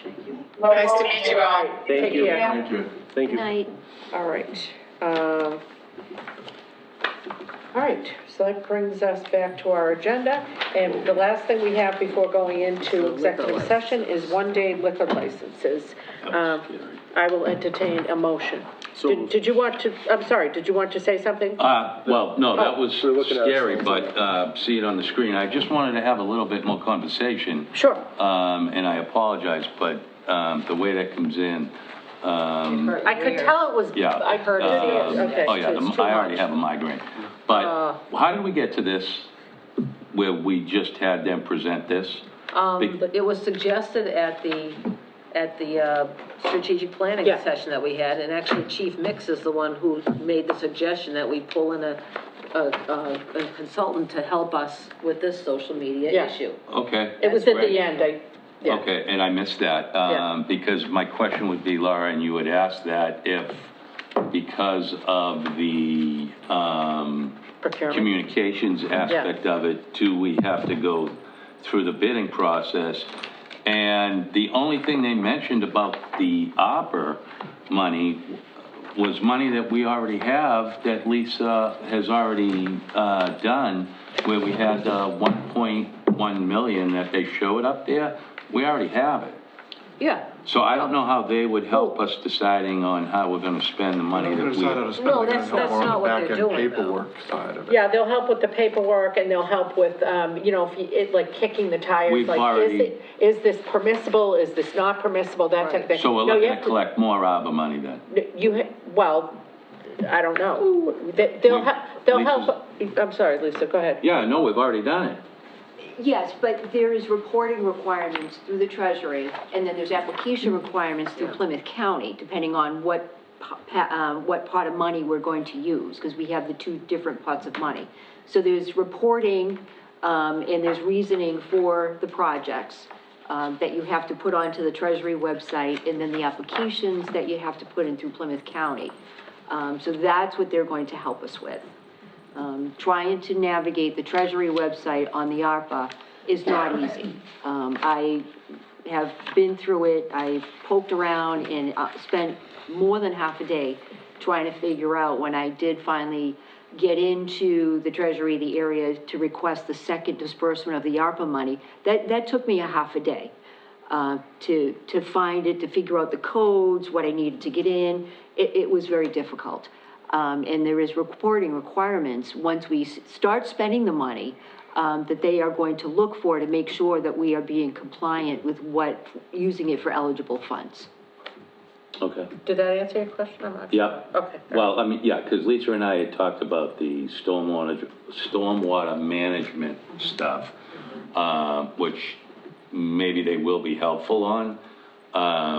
But it just seems to me like hiring this firm, which does seem like a good idea, but we're taking some of the, I guess, pressure off employees that we Right. already have. Right, that's the goal. But it's somebody else is doing the job that we possibly hired these people to do. Yeah, I mean, the one person I think that would benefit probably the most would be, our Steve Mulberg, our IT guy. And I think and I know you talk to him pretty frequently, and I do too, and I think, he has stepped into a role where it was primarily a part-time person, doing it before, and I'm not saying anything disparaging, but you've only got so many hours, you can only do so much, and, were quite a few Band-Aids, that were put on, and so he's really trying to form a vision and execute, a best-in-class and do all of that stuff. I think asking him to do the website on top of what he's doing is just absolutely impossible. So I think one of the reasons Lisa, when she had talked to Steve, she said, well, maybe we could do an intern, or maybe we could, but there were issues with that because, you get what you're paying for sometimes with the interns.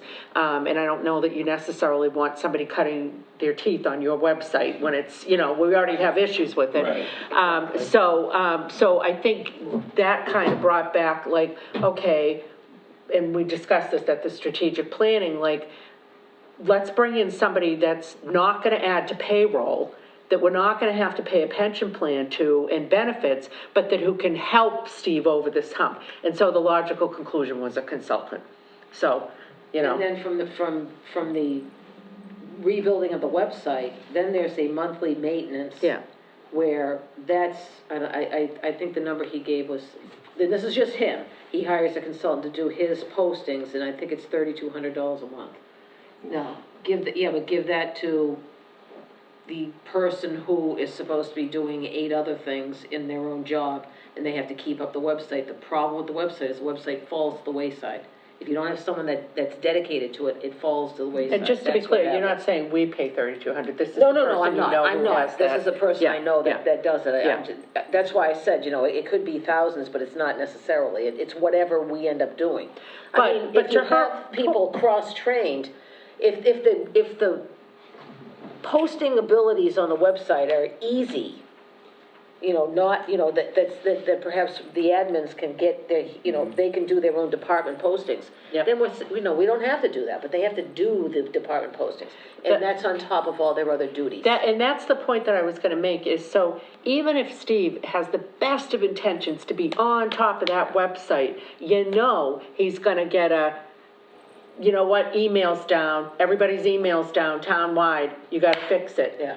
The whatever, and that's obviously gonna take priority over the website, so it's an ever-competing case of priority. So if we have decided as a board, and I would suggest to you that based on the citizen survey, I don't know how we could reach any other conclusion, that we know we have to improve communications, we gotta put some money towards it.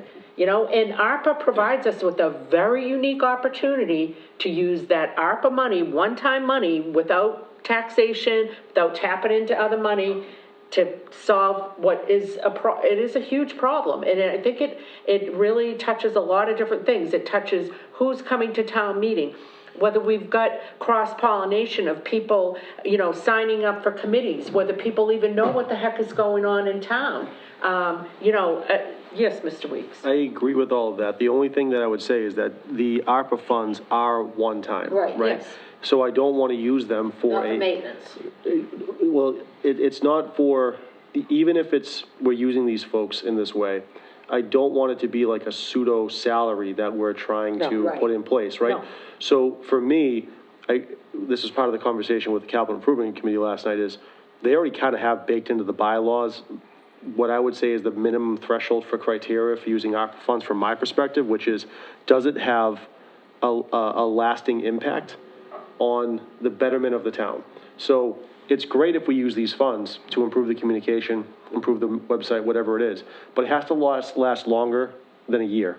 It has to be something that's sustainable. And if we're paying somebody to just do the maintenance and all that stuff without giving us something that our overly taxed employees are already doing, then all we're doing is finding ourselves in a situation where we're going to have to find a way to solve this problem without any opera money, because that's what's got us out of this, in the first place, so. The building of the website is the one thing. The maintenance was something that we would have to figure out, but they're not updating the website. No, right, It's so. not happening. Right, and so there that's has the to be. problem. And It that- has and- to happen. And when, that's why I was asking my question about, to the folks on the TV, which was, how do you, are we leveraging the resources we already have efficiently enough? To me, if we have somebody that can come in, put together a good protocol, put together something that's already baked into people's job descriptions, so we can find a way to have that Well, maintenance. yeah, that would be That's a good great. use of money. But there has to that's be, the it thing. has to be a well-built platform for them to be able to access easily and do. That's the Oh, problem. I don't disagree with that. I That's- think that's what I'm looking the at. money is sustainable from a tangible website perspective. Mm-hmm. Where I get weary and where I would like to have a plan, whether they give it to us or we decide on something or whatever, how is it gonna be maintained? Because, That's the because question. it's kind of like, thing. to me, it's like, we're gonna use opera money to buy a bunch of computers, right? I know I'm saying we're gonna do that, but everybody knows in 2 years, computers become obsolete, right? So what sounds like a good idea could just as easily become obsolete 2 years later, and then we're wondering, why didn't we proactively plan for this? How long have we used this, whatever this program is that what is it? How long? Civic Plus, Civic Plus. it's been. How long? So, Yeah. our website, I'm not 100% sure about. I know it's been there quite some time, So- I think 2010, 2011. Yeah, so, I mean, any platform, A lot of towns use it, it's a very big, it's It a is, very big yeah. It is, platform for it is. municipal website. And one thing that I was gonna say is, leaving open-ended hours for a project like rebuilding a website is always a bad idea. Oh, yeah. You should get a scope of work from that vendor. Well, that's what we're Totally asking. agree. that's what we're Yeah, after. that's what we're asking, and we're gonna do a not to exceed. $8,000 to Yeah. review a website. Yep. We anticipate 24 hours. This is the scope of work. And if they go over that 24 hours, Yep. that's on them. Right, But if they exactly. go under that 24 hours, that's on us, right? So it's one of those things. Yeah. No, and I think this actually kind of almost brings us full circle back to that conversation about the strategic plan. The same thing with the website. Fantastic. We get it updated, we get it looking good, we get it so that you can look through there and anybody, can look through and find what they need. If we don't maintain it, Right, then we're right exactly. back to where we It has to started be again. maintained. So that's, It's gonna be the departments that maintain it, there's no other, Right, The departments maintain They their won't. own. because the data, how the They won't. data's gonna get from them, it comes from them. yep. They Yeah, I well, mean, here's the thing, yeah. if they won't, then they have to be dealt with. I mean, this isn't a just, no, I know, but the fact of the matter is that if things don't change, you can't say they won't. We're here to change things. They Well- won't until 2024. Well, okay, oh, At good the word. I earliest. swear you people are trying to kill me in the last minute of But- So let 2022. me segue. May I just say, however, We have to segue into something may I before we just can say do that, I think. that let's refrain from casting judgment, although Yes. we might be inclined to do so, Yes. until we have Nicole come and meet with all the appropriate parties and let us know what the lay of the land is. And, so that would be, she would talk to Steve, we get the plan on how much it would be to do the new website. But we go into town meeting every year, and I'm not saying with an abundance of free cash, but there's free cash. There's some, yep. And if to maintain the site, update the site monthly, on less than, 5 hours a month, or we'll say an hour a week, and every Friday, the website gets updated by them for $500. Well, where are they getting information from? To what, update? From us sending it to So them. like what type of information? Are you talking, like, information from us, or information from No, departments? I think Yeah, it's like- from everybody at Yeah. town hall. That's what I'm saying, if you're saying a department is gonna send their information to this third party who's gonna then And post send it it- to our site instead of just saying, okay, we're gonna post it? You're gonna say, send it to me, aren't you? No, I'm not gonna say that, Lynn. I'm No, not Lynn, saying no, that. no. But there's gotta be a possibility where we don't have different, or every department sending it in, trying to update the website. But we also don't wanna have one person from here What I'm saying, if it was their job, we somehow figure it out, which maybe between Nicole and Steve talking, they There's a must plan. already have something. There's a plan. My There's a guess, and plan. I would be interested to see what Nicole says, my guess is part of what that initial discussion, because she was talking about kind of breaking down barriers, having these different departments talk. My guess is that the first thing is to get some behaviors to change so that there's regular posting on their little web, each page that people have. And then she would gather and she would post out. Yeah. That's my guess. I don't know because she didn't say that. And I guess we'll have to find out on the 10th. Find out how it works. Yeah. But No disrespect to anybody here, but I think you guys are kind of confused on what the update means that she's talking about, right? There's like monthly website maintenance and updating. yeah. And then there's like external communication updates from departments, Exactly. right? It's two completely different. No, we know that. I'm We're not at all talking about B. confused about We're that. talking about B. Yeah, but you also need A, right? Well, So- yeah, but so yes. to keep the That website has from to happen, getting yeah. 20 years old and how it is right Right. now, you need to have systems updates on it. Exactly. And, $300 a month for, a 2-hour consulting or buy 30 hours a year of that consulting to do that updating isn't a bad No, it's thing, right? not. $6,000 a year to maintain that. So, if Civic Plus comes out with a new update, they'll run with that and do the update and fix any problems that come on. But then like the external communication piece, you can't really have, if department heads aren't gonna do it, then they're not gonna do it. Right. So like, it's kind of, she can put out communications, like Lisa can send like new things coming out from department, water, can do, but if they're not gonna send it, they're not gonna, you gotta kind of figure out what you want them to update you on before Exactly. you pay for somebody I to think that's what send you're out an saying. update. That's exactly what I was saying. Yeah, It's- it's, It's like 2 different types of updates here, that's why I was very confused about it, because no, there is like the website it's maintenance not, one thing. it's definitely two different things, and it's a matter of who accesses the back end to be able to do this, that, or the other thing.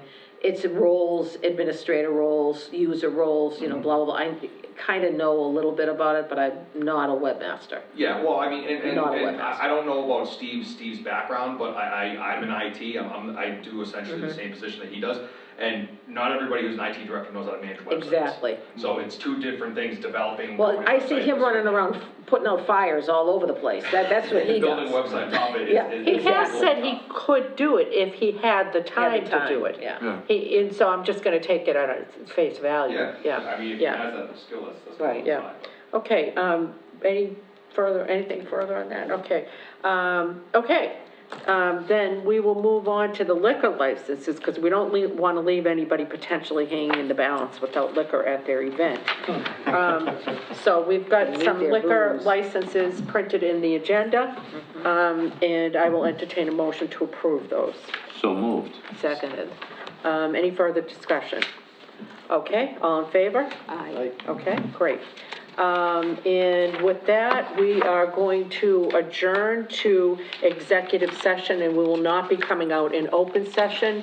And it will be for executive session pursuant to open meeting law, chapter 30A, section 21A2, to conduct strategy sessions and preparations for negotiations with non-union personnel, or to conduct collective bargaining sessions or contract negotiations with non-union personnel, administrative, professional union. Executive session pursuant to open meeting law, chapter 30A, section 21A3, to discuss strategy with respect to collective bargaining or litigation if an open meeting may have a detrimental effect on the bargaining or litigating position of the public body, and the chair so declares. Newcomb Tree. I will entertain a motion to adjourn our public session and to enter into executive session by roll call vote, but I'll first entertain the So motion. moved. Second. Okay, roll call vote? Aye. Aye. Aye, Aye. Aye. okay. And that will end our open session.